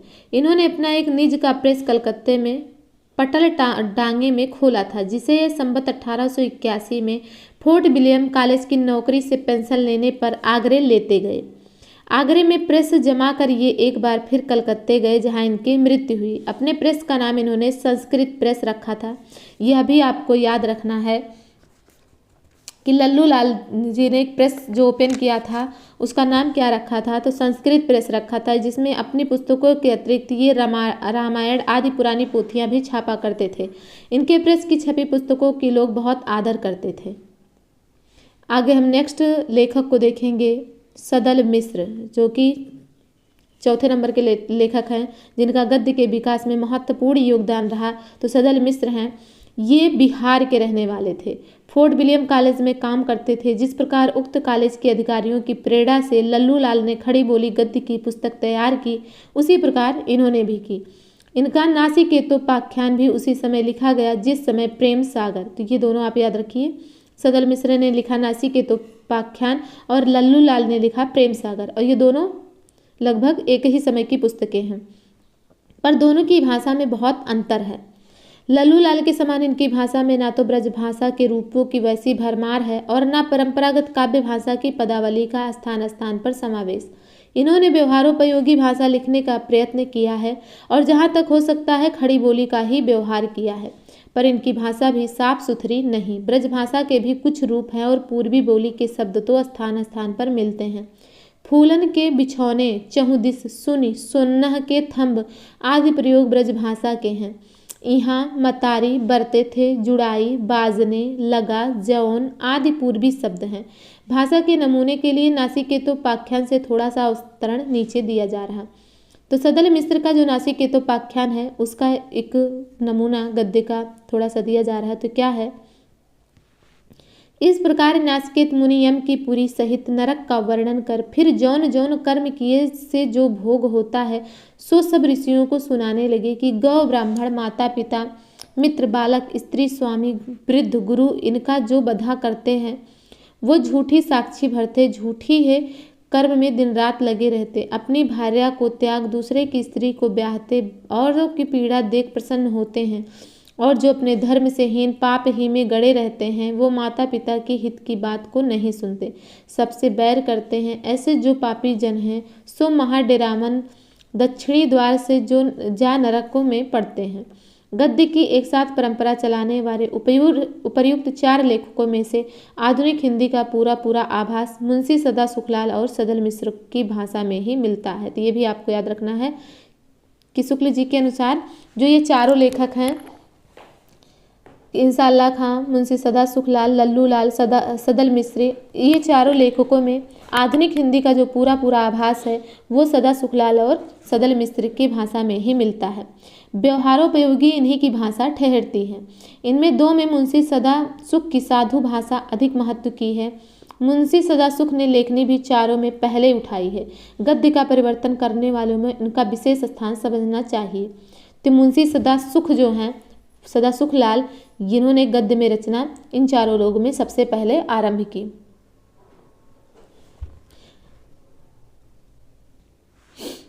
संवत 1860 के लगभग हिंदी गद्य का प्रवर्तन तो हुआ, पर उसके साहित्य की अखंड परंपरा उस समय से नहीं चली।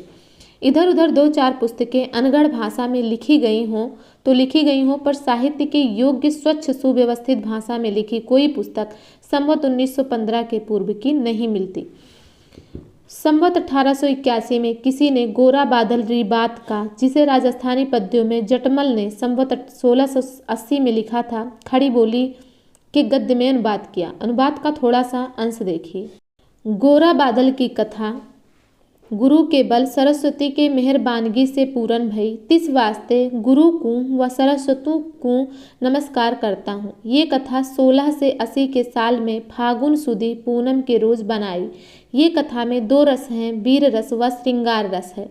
सोत कथा मोरछड़ो नाव गांव का रहने वाला कबेसर, उस गांव के लोग बहुत सुखी हैं, घर घर में आनंद होता है, कोई घर में फकीर दिखता नहीं। संवत 1860 और 1915 के बीच का काल गद्य रचना की दृष्टि से प्रायः शून्य ही मिलता है। संवत 1914 के बलवे के पीछे ही हिंदी गद्य साहित्य की परंपरा अच्छी तरह चली। संवत 1860 के लगभग हिंदी गद्य की जो प्रतिष्ठा हुई उसका उस समय यदि किसी ने लाभ उठाया तो ईसाई धर्म प्रचारकों ने, जिन्हें अपने मत को साधारण जनता के बीच फैलाना था। श्रीरामपुर उस समय पादरियों का प्रधान अड्डा था। विलियम केरे तथा और कई अंग्रेज पादरियों के उद्योग से इंजील का अनुवाद उत्तर भारत की कई भाषाओं में हुआ। कहा जाता है कि बाइबिल का अनुवाद स्वयं केरे साहब ने किया। संवत 1866 में उन्होंने नए धर्म नियम का हिंदी अनुवाद प्रकाशित किया और संवत 1875 में समग्र ईसाई धर्म पुस्तक का अनुवाद पूरा हुआ। इस संबंध में ध्यान देने की बात यह है कि अनुवादकों ने सदा सुख और लल्लू लाल की विशुद्ध भाषा को ही आदर्श माना। देखिए, इसमें से जो इम्पोर्टेंट है वो क्या है कि सदा सुख और लल्लू लाल की विशुद्ध भाषा को ही आदर्श माना, उर्दूपन को बिल्कुल दूर रखा। इससे यही सूचित होता है कि फारसी अरबी मिली भाषा से साधारण जनता का लगाव नहीं था, जिसके बीच मत का प्रचार करना था। जिस भाषा में साधारण हिंदू जनता अपने कथा पुराण कहती सुनाती आती थी, उसी भाषा का अवलंबन ईसाई उपदेशकों को आवश्यक दिखाई पड़ा। जिस संस्कृत मिश्रित भाषा का विरोध करना कुछ लोग एक फैशन समझते हैं, उससे साधारण जन समुदाय उर्दू की अपेक्षा कहीं अधिक परिचित रहा है। जिन अंग्रेजों को उत्तर भारत में रहकर केवल मुंशियों और खानसामों की ही बोली सुनने का अवसर मिलता है, वह अब भी उर्दू या हिंदुस्तानी को यदि जनसाधारण की भाषा समझा करें तो कोई आश्चर्य नहीं। पर उन पुराने पादरियों ने जिस इष्ट भाषा में जनसाधारण को धर्म और ज्ञान आदि के उपदेश सुनते सुनाते पाया, उसी को ग्रहण किया।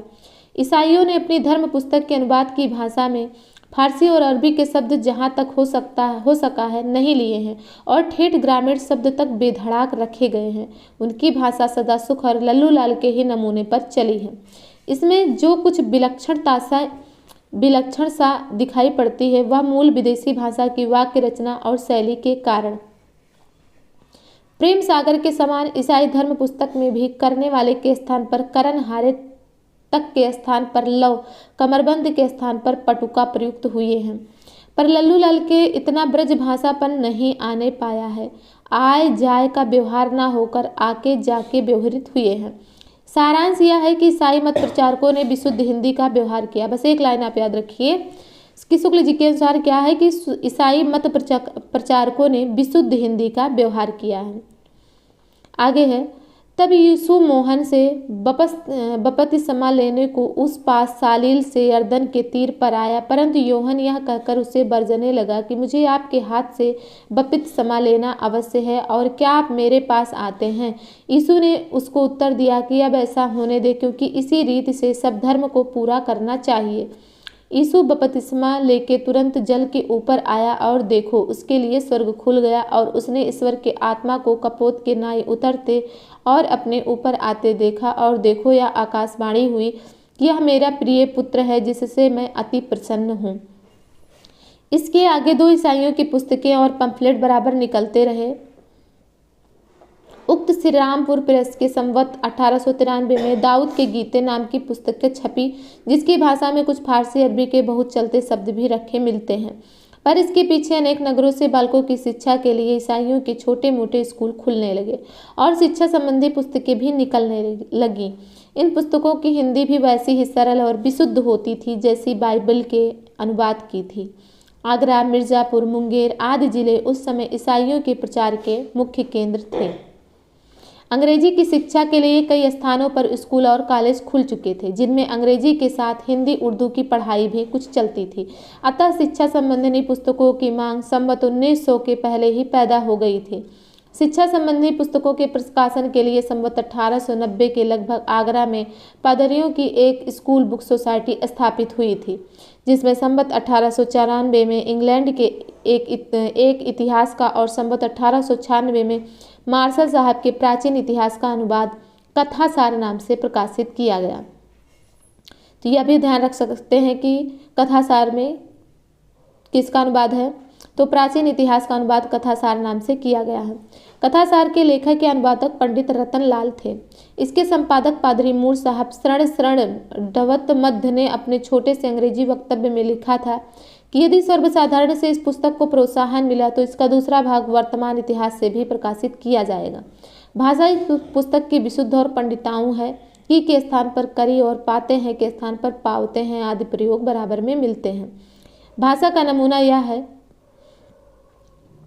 परंतु सोलन की अत्युत्तम व्यवस्थाओं से विरोध भंजन ना हुआ, पक्षपातियों के मन का क्रोध ना गया, फिर कुलोनियों में उपद्रव मचा और इसीलिए प्रजा की सहायता से पिसिस्टेरटस नामक पुरुष सबों पर पराक्रमी हुआ। इसने सब उपाधियों को दबाकर ऐसा निष्कंटक राज्य किया कि जिसके कारण वह अनाचारी कहाया, तथापि यह उस काल में दूरदर्शी और बुद्धिमानों में अग्रगण्य था। आगरे की उक्त सोसाइटी के लिए संवत 1897 में पंडित ओंकार भट्ट ने भूगोल सार और संवत 1904 में पंडित बद्री लाल शर्मा ने रसायन प्रकाश लिखा। कलकत्ता में भी ऐसी ही एक स्कूल बुक सोसाइटी थी जिसने पदार्थ विद्या सागर संवत 1903 आदि कई वैज्ञानिक पुस्तकें निकाली। इसी प्रकार कुछ रीडरें भी मिशनरियों के छापे खाने से निकली थी, जैसे आजमगढ़ रीडर जो इलाहाबाद मिशन प्रेस से संवत 1897 में प्रकाशित हुई। बलवे के कुछ पहले ही मिर्जापुर में ईसाइयों का एक आरफेन प्रेस खुला, जिससे शिक्षा संबंधी कई पुस्तकें शेरिंग साहब के संपादन में निकली थीं, जैसे भूचरित्र दर्पण, भूगोल विद्या, मनोरंजक वृत्तांत, जतु प्रबंध, विद्यासागर विद्यावान संग्रह। ये पुस्तकें 1912 से 1919 के बीच की हैं, संवत 1912 से 1920 की हैं। तब से मिशन सोसाइटियों के द्वारा बराबर विशुद्ध हिंदी में पुस्तकें और पंफलेट आदि छपते आ रहे हैं, जिनमें कुछ खंडन मंडन उपदेश और भजन आदि रहा करते थे। आसी और जान के भजन देसी ईसाइयों में बहुत प्रचलित हुए और अब तक गाए जाते हैं। सारांश यह है कि हिंदी गद्य के प्रसार में ईसाइयों का बहुत कुछ योग रहा। शिक्षा संबंधी पुस्तकें तो पहले उन्होंने तैयार की। इन बातों के लिए हिंदी प्रेमी उनके सदा कृतज्ञ रहेंगे। कहने की आवश्यकता नहीं कि ईसाइयों के प्रचार कार्य का प्रभाव हिंदुओं की जनसंख्या पर ही पड़ रहा था। अतः हिंदुओं के शिक्षित वर्ग के भीतर स्वधर्म रक्षा की आकुलता दिखाई पड़ने लगी। ईसाई उपदेशक हिंदू धर्म की स्थूल और बाहरी बातों को लेकर ही अपना खंडन मंडन चलाते आ रहे थे। यह देखकर बंगाल में राजा राम मोहन राय उपनिषद और वेदांत का ब्रह्म ज्ञान लेकर उसका प्रचार करने खड़े हुए। नूतन शिक्षा के प्रभाव से पढ़े लिखे लोगों में से बहुतों के मन में मूर्ति पूजा, तीर्थाटन, जाति पाति, छुआछूत आदि के प्रति आश्रद्धा हो रही थी। अतः राजा राम मोहन राय ने इन बातों को अलग करके शुद्ध ब्रह्मोपासना का प्रवर्तन करने के लिए ब्रह्म समाज की नींव डाली। संवत 1872 में उन्होंने वेदांत सूत्रों के भाष्य का हिंदी अनुवाद करके प्रकाशित कराया था। तो यहाँ से आपको ये भी पता चल रहा है कि राजा राम मोहन राय ने ब्रह्म समाज की नींव शुद्ध ब्रह्मोपासना का प्रवर्तन करने के लिए डाला और 1872 में उन्होंने वेदांत सूत्रों के भाष्य का हिंदी अनुवाद करके प्रकाशित कराया। संवत 1886 में उन्होंने बंगदूत नाम का एक संवाद पत्र भी निकाला। तो बंगदूत किसका पत्र था? तो ये भी आपको याद रखना है, राजा राम मोहन राय का। राजा साहब की भाषा में एक आध जगह कुछ बंगलापन जरूर मिलता है, पर उसका रूप अधिकांश में वही है जो शास्त्रज्ञ विद्वानों के व्यवहार में आता है। जैसे देखते हैं कि नमूना क्या है कि जो सब ब्राह्मण सांग वेद अध्ययन नहीं करते सो सब व्रात्य हैं, यह प्रमाण करने की इच्छा करके ब्राह्मण धर्म प्राण सुबहमणि शास्त्री जी ने जो पंत्र सांग वेदाध्ययनहीन अनेक इस देश के ब्राह्मणों के समीप पठाया है, उसमें देखा जो उन्होंने लिखा है, वेदाध्ययनहीन मनुष्यों को स्वर्ग और मोक्ष होने सकता नहीं।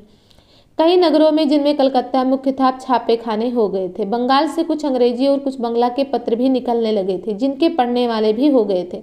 इस परिस्थिति में पंडित जुगल किशोर ने, जो कानपुर के रहने वाले से, संवत 1883 में उद्दंत मार्तंड नाम का एक संवाद पत्र निकाला, जिसे हिंदी का पहला समाचार पत्र समझना चाहिए।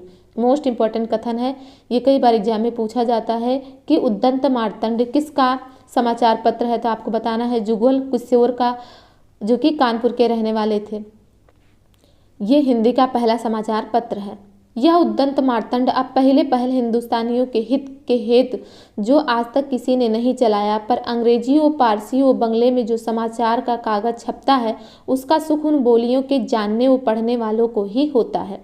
इससे सत्य समाचार हिंदुस्तानी लोग देखकर आप पढ़ो समझ ले और पराई अपेक्षा ना करें, वो अपने भाषा की उपज ना छोड़े। इसलिए श्रीमान गवर्नर जनरल बहादुर की आयस से ऐसे साहस में चित्त लगाए कि एक प्रकार से यह नया ठाट ठाटा, जो कोई प्रशस्त लोग इस खबर के कागज के लेने की इच्छा करें तो अमड़ा तला की गली 37 अंक मार्तंड छापा घर में अपना नाम और ठिकाना भेजने ही से सतवारे के सतवारे यहाँ के रहने वाले घर बैठे और बाहर के रहने वाले डाक पर कागज पाया करेंगे।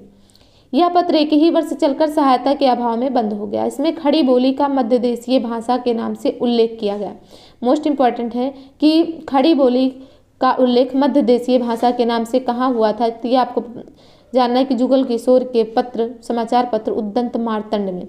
भाषा का स्वरूप दिखाने के लिए कुछ उदाहरण दिए जा रहे हैं। पहला स्वरूप है कि एक यसी वकील वकालत का काम करते करते बुढ़ा होकर अपने दामाद को यह काम सौंप के आप सूचित हुआ। दामाद कई दिन काम करके एक दिन आया और प्रसन्न होकर बोला, हे महाराज, आपने जो फलाने का पुराना वो संगीन मुकदमा हमें सौंपा था, सो आज फैसला हुआ। यह सुनकर वकील पछता करके बोला, तुमने सत्यानाश किया। उस मुकदमे से हमारे बाप बड़े थे, तिस पीछे हमारे बाप मरती समय हमें हाथ उठा कर के दे गए, वो हमने भी उसको बना रखा। वो अब तक भली भांति अपना दिन काटा। वही मुकदमा तुमको सौंप कर समझा था कि तुम भी अपने बेटे पोते परतों तक पलोगे, पर तुम थोड़े से दिनों में उसे खो बैठे। तो देख रहे हैं, ये समझ लीजिए एक वकील पे व्यंग्य भी है कि जब उनके पास कोई मुकदमा आ जाता है तो उससे वो कई पीढ़ी तक कमाते रहते हैं, उसका निपटारा नहीं होने देते, और जब उसका दामाद उसको निपटा देता है तो वो क्या कहता है कि तुमने अपना रोजगार अपने हाथों नष्ट कर दिया। आगे है कि 19 नवंबर को अवध बिहारी बादशाह के आने की तोपें छूटी। उस दिन तीसरे पहर को पटारलंग साहब ओ हेल साहब ओ मेजर फिडल लार्ड साहब की ओर से अवध बिहारी की छावनी में जा करके बड़े साहब को सलाम कहा और भोर होके लार्ड साहब के साथ हाजिरी करने का न्योता किया। फिर अवध बिहारी बादशाह के जाने के लिए कानपुर के तले गंगा में नावों की पुलंदी हुई और बादशाह बड़े ठाठ से गंगा पार हो गवर्नर जनरल बहादुर के सन्निध गए। रीति काल के समाप्त होते होते अंग्रेजी राज्य देश में पूर्ण रूप में स्थापित हो गया। इस राजनीतिक घटना के साथ देशवासियों की शिक्षा विधि में भी परिवर्तन हो चला। अंग्रेज सरकार ने अंग्रेजी शिक्षा के प्रचार की व्यवस्था की। संवत 1854 में ही ईस्ट इंडिया कंपनी के डायरेक्टरों के पास अंग्रेजी की शिक्षा द्वारा भारतवासियों को शिक्षित बनाने का परामर्श भेजा गया था, पर उस समय उस पर कुछ ना हुआ। पीछे राजा राम मोहन राय प्रभृति कुछ शिक्षित और प्रभावशाली सज्जनों के उद्योग से अंग्रेजी की पढ़ाई के लिए कलकत्ता में हिंदू कॉलेज की स्थापना हुई, जिसमें से लोग अंग्रेजी पढ़ पढ़कर निकलने और सरकारी नौकरियां पाने लगे। देसी भाषा पढ़कर भी कोई शिक्षित हो सकता है, यह विचार उस समय तक लोगों को ना था। अंग्रेजी के सिवाय यदि किसी भाषा पर ध्यान जाता था तो संस्कृत या अरबी पर। संस्कृत की पाठशालाओं और अरबी के मदरसों के कंपनी की सरकार से थोड़ी बहुत सहायता मिलती आ रही थी, पर अंग्रेजी के शौक के सामने इन पुरानी संस्थाओं की ओर से लोग उदासीन होने लगे। जैसा कि जब अंग्रेजी का चलन ज़्यादा होने लगा तो अपने भाषा से, अपने लोकल लैंग्वेज से लोग कटने लगे। इनको जो सहायता मिलती थी धीरे धीरे वह भी बंद हो गई। जो उर्दू संस्थानों, मदरसों, इन सभी को सहायता मिलती थी, वो हिंदी भाषी स्कूलों को जो सहायता मिलती थी वो पूरी तरीके से बंद होने लगी। कुछ लोगों ने इन प्राचीन भाषाओं की शिक्षा का पक्ष ग्रहण किया था, पर मैकाले ने अंग्रेजी भाषा की शिक्षा का इतना जोर के साथ समर्थन किया और पूर्वी साहित्य के प्रति ऐसी उपेक्षा प्रकट की कि अंत में संवत 1892 यानी मार्च सन 1835 में कंपनी की सरकार ने अंग्रेजी शिक्षा के प्रचार का प्रस्ताव पास कर दिया और धीरे धीरे अंग्रेजी स्कूल खुलने लगे। तो ये कहानी हुई अंग्रेजी स्कूलों के खुलने की। आगे है कि अंग्रेजी शिक्षा की व्यवस्था हो जाने पर अंग्रेजी सरकार का ध्यान अदालती भाषा की ओर गया। मुगलों के समय में अदालती कार्रवाइयाँ और दफ्तर के सारे काम फारसी भाषा में होते थे। जब अंग्रेजों का आधिपत्य हुआ तब उन्होंने भी दफ्तरों में वही परंपरा जारी रखी। तो मुगल के समय में यहाँ से आपको पता चलता है कि किस भाषा में अदालती कार्रवाई होती थी, फारसी भाषा में। और अंग्रेज जब आए तो उन्होंने भी फारसी भाषा की परंपरा ही अदालतों में जारी रखी। दफ्तरों की भाषा फारसी रहने तो दी गई, पर उस समय भाषा और लिपि से जनता के अपरिचित रहने के कारण लोगों को जो कठिनता होती थी उसे कुछ दूर करने के लिए संवत 1860 में एक नया कानून जारी होने पर कंपनी सरकार की ओर से यह आज्ञा निकाली गई। किसी को इस बात का उजूर नहीं होए कि ऊपर के दफे का लिखा हुकुम सबसे वाकिफ नहीं है। हर एक जिले के कलेक्टर साहब को लाजिम है कि इस आईने के पावने पर एक केता इश्तहारनामा नीचे की तरह से फारसी व नागरी भाषा के अक्षर में लिखाए के कचहरी में लटकवा है। अदालत के जज साहिब लोग के कचहरी में भी तमामी आदमी के बुझने के वास्ते लटकावही।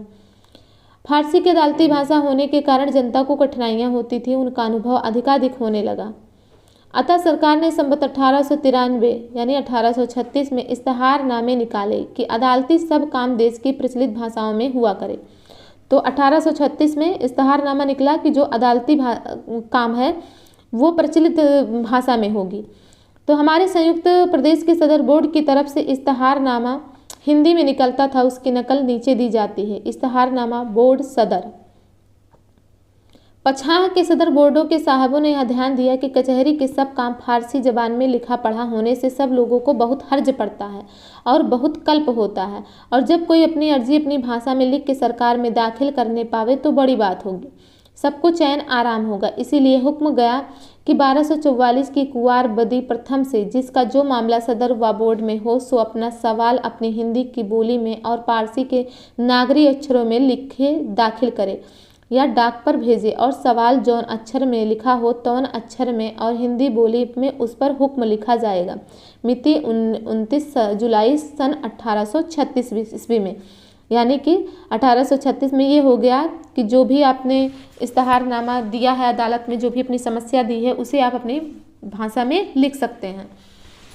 इस इस्तेहारनामे में स्पष्ट कहा गया कि बोली हिंदी ही हो और अक्षर नागरिक के स्थान पर फारसी भी हो सकते हैं। तो बोली कैसी उन्होंने कहा? हिंदी। खेद की बात है कि यह उचित व्यवस्था चलने ना पाई। मुसलमानों की ओर से इस बात का घोर प्रयत्न हुआ कि दफ्तरों में हिंदी रहने ना पाए, उर्दू चलाई जाए। उनका चक्र बराबर चलता रहा, यहाँ तक कि एक वर्ष बाद ही अर्थात संवत 1894 यानी सन 1837 में उर्दू हमारे प्रांत के सब दफ्तरों की भाषा कर दी गई, यानी मुगलों की जीत हुई। तो जो मुसलमान चाह रहे थे कि हिंदी अदालती भाषा ना रहे, उर्दू रहे, तो वो 1837 के बाद से लागू हो गई। सभी दफ्तरों की भाषा उर्दू कर दी गई। आगे है कि सरकार की कृपा से खड़ी बोली का अरबी फारसी में रूप लिखने पढ़ने की अदालती भाषा होकर सबके सामने आ गया। जीविका और मान मर्यादा की दृष्टि से उर्दू सीखना आवश्यक हो गया। यानी जब अदालती भाषा उर्दू हो गया तब जीविका के लिए भी उर्दू सीखना आवश्यक हो गया। देश भाषा के नाम पर लड़कों को उर्दू ही सिखाई जाने लगी, यानी कि हमारे भारत की देश भाषा क्या है वो उर्दू बताई जाने लगी और उर्दू सिखाई जाने लगी। उर्दू पढ़े लिखे लोग ही शिक्षित कहलाने लगे। हिंदी की काव्य परंपरा यद्यपि राज दरबारों के आश्रय में चलती थी, पर उसके पढ़ने वालों की संख्या भी घटती जा रही थी। यानी जो काव्य परंपरा थी वो राज दरबारों में भी हिंदी जो चल रही थी उसके पढ़ने वालों की संख्या घटने लगी, क्योंकि उर्दू के जानकार ज़्यादा होने लगे। नवशिक्षित लोगों का लगाव उसके साथ कम होता जा रहा था, क्योंकि नवशिक्षित उर्दू को ही अपनी मातृभाषा मानकर उसमें ही ज़्यादा पढ़ने का प्रयत्न, ज़्यादा सीखने का प्रयत्न करने लगे थे। ऐसे प्रतिकूल समय में साधारण जनता के साथ उर्दू पढ़े लिखे लोगों की जो भी थोड़ी बहुत दृष्टि अपने पुराने साहित्य की बनी हुई थी वह धर्म भाव से, यानी जो उर्दू के जानकार थे, अगर उनको हिंदी में कोई पुस्तक पढ़नी थी या उससे कुछ लगाव था तो सिर्फ धार्मिक भाव से कि वो हमारे धर्म की पुस्तक है, इसलिए सिर्फ उनका जुड़ाव रहता था। तुलसीकृत रामायण की चौपाइयाँ और सूरदास जी के भजन आदि ही उर्दू ग्रस्त लोगों का कुछ लगाव भाखा से भी बनाए हुए था। अन्यथा अपने परंपरागत साहित्य के नवशिक्षित लोगों का मन अधिकांश कालचक्र के प्रभाव से विमुख हो रहा था। श्रृंगार रस की भाषा कविताओं का अनुशीलन भी गाने बजाने आदि के शौक की तरह इधर उधर बना था। इस स्थिति का वर्णन करते हुए स्वर्गीय बाबू बाल मुकुंद गुप्त लिखते हैं। तो क्या लिखते हैं बाबू बाल मुकुंद गुप्त? कि जो लोग नागरी अक्षर सीखते थे फारसी अक्षर सीखने पर विवश हुए और हिंदी भाषा हिंदी ना रहकर उर्दू बन गई। हिंदी उस भाषा का नाम रहा जो टूटी फूटी चाल पर देवनागरी अक्षरों में लिखी जाती थी। तो इनका कथन मोस्ट इंपॉर्टेंट है, ये कई बार एग्जाम में पूछा गया है कि बाल मुकुंद गुप्त ये पूरी स्थिति देखते हैं कि किस प्रकार से उर्दू का प्रभाव बढ़ रहा है। उर्दू अदालती भाषा हो जाने से उर्दू के पढ़ने वालों की संख्या बढ़ रही, उसकी आवश्यकता बढ़ गई और हिंदी पीछे रह जा रही।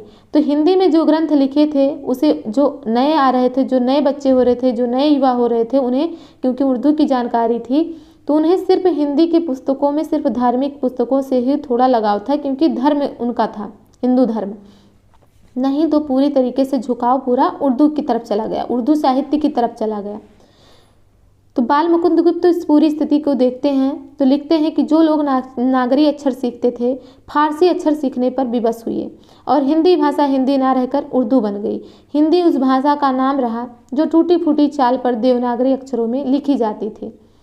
आगे है संवत 1902 में राजस्व प्रसाद शिक्षा विभाग में नहीं आए थे, पर विद्या व्यसनी होने के कारण अपनी भाषा हिंदी की ओर उनका ध्यान था। अतः इधर उधर दूसरी भाषाओं में समाचार पत्र निकलते देख उन्होंने उक्त संवत में उद्योग करके काशी से बनारस अखबार निकाला। तो बनारस अखबार कौन निकलवाया था? राजस्व प्रसाद। पर अखबार पढ़ने वाले पहल नवशिक्षितों में मिल सकते थे जिनकी लिखने पढ़ने की भाषा उर्दू ही हो रही थी। अतः इस पत्र की भाषा भी उर्दू ही रखी गई, यद्यपि अक्षर देवनागरी के थे। यह पत्र बहुत ही घटिया कागज पर लीथों में छपता था। भाषा इसकी यद्यपि गहरी उर्दू होती थी, पर हिंदी की कुछ सूरत पैदा करने के लिए बीच बीच में धर्मात्मा, परमेश्वर, दया ऐसे कुछ शब्द भी रख दिए जाते थे। इसमें राजा साहब भी कभी कभी कुछ कुछ लिख दिया करते थे। इस पत्र की भाषा का अंदाजा नीचे उद्धृत अंश से लग सकता है। इस पैराग्राफ को पढ़ने के बाद आपको पता चल रहा होगा कि जब राजा शिव प्रसाद सितारे हिंद ने, उन्हें भी हिंदी से लगाव था, लेकिन हिंदी की ओर कैसे जनता का ध्यान आकृष्ट हो, इसके लिए उन्होंने एक अखबार निकाला, बनारस अखबार।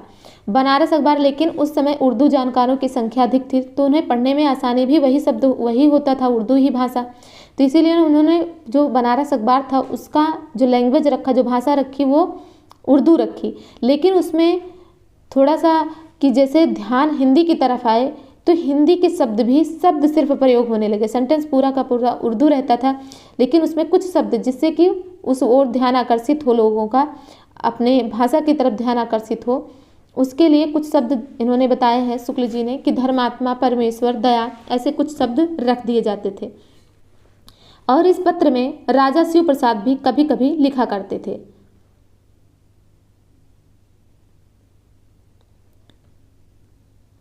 तो क्या लिखते थे, एक उद्धृत अंश दिया जा रहा। यहाँ जो नया पाठशाला कई साल से जनाब कप्तान किट साहब बहादुर के इहतिमाम और धर्मात्माओं की मदद से बनता है, उसका हाल कई दफ़ा जाहिर हो चुका है। देखकर लोग उस पाठशाले के किते के मकानों की खूबियाँ अक्सर बयान करते हैं और उनके बनने के खर्च की तजवीज़ करते हैं कि जमा से ज़्यादा लगा होगा और हर तरह से लायक तारीफ़ की है। सो यह सब दानाई साहब ममदूह की है।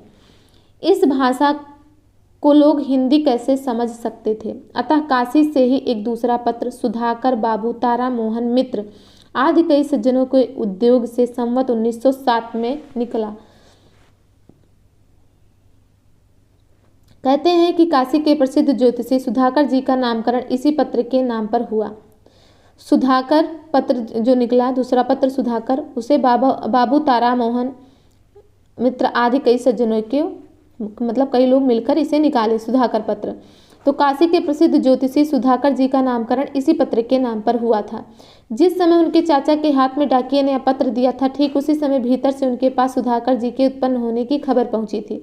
इस पत्र की भाषा बहुत कुछ सुधारी हुई थी तथा ठीक हिंदी थी, पर यह पत्र कुछ दिन चला नहीं। इसी समय के लगभग अर्थात संवत 1909 में आगरे में मुंशी सदा सुखलाल के प्रबंध और संपादन में बुद्धि प्रकाश निकला, जो कई वर्ष तक चलता रहा। बुद्धि प्रकाश की भाषा उस समय को देखते हुए बहुत अच्छी होती थी। नमूना देखिए, तो नमूना क्या है बुद्धि प्रकाश की, कलकत्ते का समाचार। इस पश्चिमी देश में बहुतों को प्रकट है कि बंगाली की रीति के अनुसार उस देश के लोग आसन्न मृत्यु रोगी को गंगा तट पर ले जाते हैं और यह तो नहीं करते कि उस रोगी के अच्छे होने के लिए उपाय करने में काम करें और उसे यत्न से रक्षा में रखें, वरन उसके विपरीत रोगी को जल के तट पर ले जाकर पानी में गोते देते हैं और हरि बोल कहकर उसका जीव लेते हैं। स्त्रियों की शिक्षा के विषय में क्या लिखा गया। स्त्रियों में संतोष और नम्रता और प्रीति, यह सब गुण कर्ता ने उत्पन्न किए हैं। केवल विद्या की न्यूनता है जो यह भी तो स्त्रियां अपने सारे ऋण से चूक सकती हैं। लड़कों को सिखाना पढ़ाना जैसा उनसे बन सकता वैसा दूसरों से नहीं, यह काम उन्हीं का है और कि शिक्षा के कारण बाल्यावस्था में लड़कों को भूल चूक से बचावें और सरल विद्या उन्हें सिखावें। तो ऐसा कौन लिख रहा है, राजा शिव प्रसाद। तो वो स्त्रियों के देखे, स्त्रियों की शिक्षा के प्रति उनका ध्यान जा रहा है कि स्त्रियों में सब गुण हैं, सब वो बराबरी से काम कर रहे हैं, लेकिन उन्हें क्या नहीं मिल रहा था उस समय, शिक्षा के कारण ही पीछे रह जा रहे थे। पर बच्चों का पालन पोषण उन्हीं के हाथ में था, तो जिससे वो बता रहे थे कि अगर उन्हें शिक्षा भी मिले तो बच्चे बाल्यावस्था से ही अच्छी चीज़ें सीख सकते हैं, सरल विद्या सीख सकते हैं। इस प्रकार हम देखते हैं कि अदालती भाषा उर्दू बनाई जाने पर भी विक्रम की 20वीं शताब्दी के आरंभ के पहले से ही हिंदी खड़ी बोली गद्य की परंपरा हिंदी साहित्य में अच्छी तरह चल पड़ी। उसमें पुस्तकें छपने लगी, अखबार निकलने लगे, पद्य की भाषा ब्रज ही बनी रही। अब अंग्रेज सरकार का ध्यान देसी भाषाओं की शिक्षा की ओर गया और उसकी व्यवस्था की बात सोची जाने लगी। हिंदी को अदालतों से निकलवाने में मुसलमानों को सफलता हो चुकी थी। अब वो इस प्रयत्न में लगे कि हिंदी को शिक्षा क्रम में भी स्थान ना मिले, उसकी पढ़ाई का भी प्रबंध ना होने पाए। अतः सर्वसाधारण की शिक्षा के लिए जब जगह जगह मदरसे खुलने की बात उठी और सरकारियाँ विचारने लगी कि हिंदी का पढ़ना सब विद्यार्थियों के लिए आवश्यक रखा जाए, तब प्रभावशाली मुसलमानों की ओर से गहरा विरोध खड़ा किया गया। यहाँ तक कि तंग आकर सरकार को अपना विचार छोड़ना पड़ा और उसने संवत 1905 यानी 1848 में यह सूचना निकाली। तो क्या सूचना निकाली कि ऐसी भाषा का जानना सब विद्यार्थियों के लिए आवश्यक ठहराना जो मुल्क की सरकारी और दफ्तरी जबान नहीं है, हमारी राय में ठीक नहीं है। यानी अब इनका इरादा हिंदी की तरफ ऐसा हो गया कि हिंदी भाषा का जानना यानी ऐसी भाषा का जानना सब विद्यार्थियों के लिए आवश्यक ठहराना जो मुल्क की सरकारी और दफ्तरी जबान नहीं है, जो कि हिंदी नहीं थी, हमारी राय में ठीक नहीं। इसके सिवा मुसलमान विद्यार्थी जिनकी संख्या दिल्ली कॉलेज में बड़ी है इससे अच्छी नज़र से नहीं देखेंगे। हिंदी के विरोध की चेष्टा बराबर बढ़ती गई। संवत 1911 के पीछे जब शिक्षा का पक्का प्रबंध होने लगा तब यहाँ तक कोशिश की गई कि वर्नाक्युलर स्कूलों में हिंदी की शिक्षा जारी ही ना होने पाए। देखिए, एकदम हिंदी को एकदम निष्कासित करने का पूरा प्रोग्राम बन गया था। विरोध के नेता थे सर सैयद अहमद साहब, जिनका अंग्रेजों के बीच बड़ा मान था। वह हिंदी को एक गंवारी बोली बतलाकर हिंदी को गंवारी बोली किसने बताया? सर सैयद अहमद साहब। अंग्रेजों को हिंदी की ओर झुकाने की लगातार चेष्टा करते आ रहे थे। इस प्रांत के हिंदुओं में राजा शिव प्रसाद अंग्रेजों के उसी ढंग के कृपा पात्र थे जिस ढंग से सर सैयद अहमद, यानी इन दोनों का मुकाबला अंग्रेजों से वैसा ही था, अंग्रेजों से वैसे ही कृपा पात्र थे, इनके संबंध उतने ही अच्छे थे। अतः हिंदी की रक्षा के लिए उन्हें खड़ा होना पड़ा। राजा शिव प्रसाद सितारे हिंद को हिंदी की रक्षा के लिए खड़ा होना पड़ा, क्योंकि सर सैयद अहमद खां उसे क्या कह रहे हैं? गंवारू भाषा, जिसकी कोई वैल्यू नहीं। वे बराबर इस संबंध में यत्नशील रहे। इससे हिंदी उर्दू का झगड़ा 20 वर्ष तक भारतेंदु के समय तक चलता रहा। देखिए, जब दोनों लोग एकदम समान हो गए, उतने ही शक्तिशाली, तो फिर वो कोई झुकने वाला नहीं था। तो इसीलिए झगड़ा 20 वर्षों तक लगातार चलता रहा भारतेंदु के समय तक। आगे है कि गारसा दा तासी एक फ्रांसीसी विद्वान थे जो पेरिस में हिंदुस्तानी या उर्दू के अध्यापक थे। कहाँ थे? पेरिस में हिंदुस्तानी या उर्दू के अध्यापक थे। उन्होंने संवत 1896 में हिंदुस्तानी साहित्य का इतिहास लिखा था, जिसमें उर्दू के कवियों के साथ हिंदी के भी कुछ विद्वानों का कवियों का उल्लेख था। संवत 1909 यानी 1852 के अपने व्याख्यान में उन्होंने उर्दू और हिंदी दोनों भाषाओं की युगपत सत्ता इन शब्दों में स्वीकार की थी। तो दोनों की सत्ता कैसे स्वीकार की थी कि उत्तर के मुसलमानों की भाषा यानी हिंदुस्तानी उर्दू पश्चिमी उत्तर प्रदेश की सरकारी भाषा नियत की गई। यद्यपि हिंदी भी उर्दू के साथ साथ उसी तरह बनी हुई है जिस तरह वह फारसी के साथ थी। बात यह है कि मुसलमान बादशाह सदा से एक हिंदी सेक्रेटरी जो हिंदी नवीस कहलाता था और एक फारसी सेक्रेटरी जिसको फारसी नवीस कहते थे रखा करते थे, जिससे उनकी आज्ञाएं दोनों भाषाओं में लिखी जाएं। इस प्रकार अंग्रेज सरकार पश्चिमी उत्तर प्रदेश में हिंदू जनता के लिए प्रायः सरकारी कानूनों का नागरी अक्षरों में हिंदी अनुवाद भी उर्दू कानूनी पुस्तकों के साथ देती थी।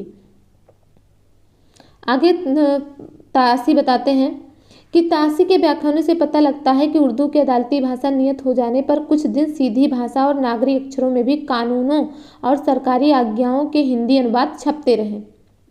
जो तासी जिसे बताया उन्होंने कि क्या क्या भाषा कैसी रही अदालतों में, किस प्रकार से कुछ दिन तक उर्दू के साथ हिंदी भी चलती रही, लेकिन बाद में पूरी तरीके से इसे समाप्त किया गया।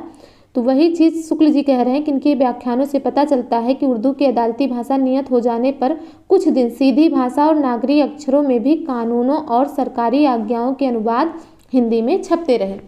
जान पड़ता है कि उर्दू के पक्षपातियों का जोर जब बढ़ा तब उनका छपना एकदम बंद हो गया। यानी जब जो मुसलमान थे जो उर्दू के पक्ष में थे, जो ज़्यादा जोर पकड़ने लगे, तब हिंदी का अनुवाद भी बंद हो गया। जैसा कि अभी कहे आए हैं कि राजा शिव प्रसाद और भारतेंदु के समय तक हिंदी उर्दू का झगड़ा चलता रहा। गारसा दा तासी ने भी फ्रांस में बैठे बैठे इस झगड़े में योग दिया। अब इन्होंने क्या योग दिया कि अरबी फारसी के अभ्यासी और हिंदुस्तानियाँ उर्दू के अध्यापक थे। उस समय के अधिकांश और यूरोपियनों के समान उनका भी मजहबी संस्कार प्रबल था। यहाँ जब हिंदी उर्दू का सवाल उठा तब सर सैयद अहमद, जो अंग्रेजों से मेल जोल रखने की विद्या में एक ही थे, हिंदू विरोध में और बल लाने के लिए मजहबी नुस्खा भी काम में लाए। तो किस प्रकार से उन्होंने अपने मजहब को लाया? अंग्रेजों को सुझाया कि हिंदी हिंदुओं की जबान है, वो बुत परस्त है, और उर्दू मुसलमानों की, जिनके साथ अंग्रेजों का मजहबी रिश्ता है, दोनों सामी या पैगंबरी मत के मानने वाले हैं। अब देखिए इन्होंने, ये मोस्ट इम्पॉर्टेंट लाइन है कि सर सैयद अहमद खां किस प्रकार से उर्दू को विशेष बताया और हिंदी को उन्होंने निचले पायदान पर लाकर खड़ा कर दिया। उन्होंने अंग्रेज़ों को सुझाव दिया कि कैसे हम लोगों का मजहबी रिश्ता है, दोनों सामी या पैगंबरी मत वाले हैं, मत को मानने वाले हैं। जिस गारसा द तासी ने संवत 1909 के आसपास हिंदी और उर्दू दोनों का रहना आवश्यक समझा था और कहा भी था कि यद्यपि मैं खुद उर्दू का बड़ा भारी पक्ष पाती हूँ, लेकिन मेरे विचार में हिंदी को विभाषा या बोली कहना उचित नहीं है। ऐसा गारसा द तासी ने कब कहा था? 1909 के आसपास। वही गारसा द तासी बाद में पलट जाते हैं, तो देखिए वो पलटवार कैसे करते हैं कि वही गारसा द तासी आगे चलकर मजहबी कट्टरपन की प्रेरणा से सर सैयद अहमद की भरपेट तारीफ करके हिंदी के संबंध में फरमाते हैं। तो अब क्या कहते हैं? इस वक्त हिंदी की हैसियत भी एक बोली, डायलेक्ट की सी रह गई है जो हर गांव में अपना अलग अलग ढंग से बोली जाती है। देखिए पहले इन्होंने क्या कहा कि ये भी बहुत ज़रूरी है, इसे विभाषा या बोली कहना उचित नहीं है, लेकिन बाद में ये खुद ही उसे एक बोली का रूप बता रहे हैं। हिंदी उर्दू का झगड़ा उठने पर आपने मजहबी रिश्ते के ख्याल से उर्दू का पक्ष ग्रहण किया और कहा कि हिंदू में धर्म का आभास है, हिंदू में धर्म का आभास है। वह हिंदू धर्म जिसके मूल में बुत परस्ती और उसके आनुषंगिक विधान है, इसके विपरीत उर्दू में इस्लामी संस्कृति और आचार व्यवहार का संचय है। इस्लाम भी सामी मत है और एकेश्वरवाद उसका मूल सिद्धांत है। इसीलिए इस्लामी तहजीब में ईसाई या मसीही तहजीब की विशेषताएं पाई जाती हैं, जैसा कि इसने कहा था, अहमद ने कहा था, उसे इन्होंने भी इसी बात को तुरंत दोहराया। संवत 1927 के अपने व्याख्यान में गारसा द तासी ने साफ खुलकर कहा, तो क्या कहा कि मैं सैयद अहमद खां जैसे विख्यात मुसलमान विद्वान की तारीफ में और ज़्यादा नहीं कहना चाहता। उर्दू भाषा और मुसलमानों के साथ मेरा जो लगाव हो वह कोई छिपी बात नहीं है, क्योंकि वो उर्दू के टीचर भी थे और उसी धर्म के मानने वाले थे। और जब बात धर्म से जुड़ गई तब लोगों का रुझान खासकर अपने धर्म से हो ही जाता है। तो उन्होंने क्या कहा कि मैं समझता हूँ कि मुसलमान लोग कुरान को तो आसमानी किताब मानते ही हैं, इंजील की शिक्षा को भी अस्वीकार नहीं करते, क्योंकि उन्हें क्या करना था? अंग्रेज़ों को रिझाना था, अंग्रेज़ों का समर्थक बनना था, जिससे वो लोग इनकी समर्थन करें। पर हिंदू लोग मूर्ति पूजक होने के कारण इंजील की शिक्षा नहीं मानते। परंपरा से चली आती हुई देश की भाषा का विरोध और उर्दू का समर्थन कैसे कैसे भावों की प्रेरणा से किया जाता रहा, यह दिखाने के लिए इतना बहुत है। शुक्ल जी ने क्या कहा कि परंपरा से चली आती हुई देश की भाषा का किस प्रकार विरोध किया गया, जो परंपरा से चली आ रही थी, उर्दू का किस प्रकार समर्थन किया गया, कैसे कैसे भावों की प्रेरणा से किया गया, यह दिखाने के लिए इतना काफ़ी है। विरोध प्रबल होते हुए भी जैसे देश भर में प्रचलित अक्षरों और वर्णमाला को छोड़ना असंभव था, वैसे ही परंपरा से चली आती हुई हिंदी साहित्य को भी। अतः अदालती भाषा उर्दू होते हुए भी शिक्षा विधान में देश की असली भाषा हिंदी को भी स्थान देना ही पड़ा। काव्य साहित्य तो प्रचुर प्रमाण में भरा पड़ा था, अतः जिस रूप में वह था उसी रूप में उसे लेना ही पड़ा। गद्य की भाषा को लेकर खींचतान आरंभ हुई। इसी खींचतान के समय में राजा लक्ष्मण और राजा शिव प्रसाद मैदान में आए, जिसके बारे में हम नेक्स्ट प्रकरण में देखेंगे। शुक्ल जी ने इनके विषय में अगले प्रकरण में दिया है। तो इस प्रकार से हमारा आधुनिक काल गद्य खंड का पहला प्रकरण यहीं पर सामान्य परिचय के साथ समाप्त होता है, जिसमें आपने गद्य का विकास दो भाषाओं में ब्रज भाषा और खड़ी बोली के रूप में देखा कि किस प्रकार इसका विकास होता है, किस प्रकार इसकी स्थिति थी, किस प्रकार अंग्रेजों के समय स्थिति थी। तो इन सारी चीज़ों को आपने इस प्रकरण में देखा। आपको यह वीडियो कैसा लगा इसे हमें कमेंट के माध्यम से ज़रूर बताएं। वीडियो को देखने के लिए धन्यवाद। मिलेंगे हम आपको नेक्स्ट प्रकरण में, तब तक के लिए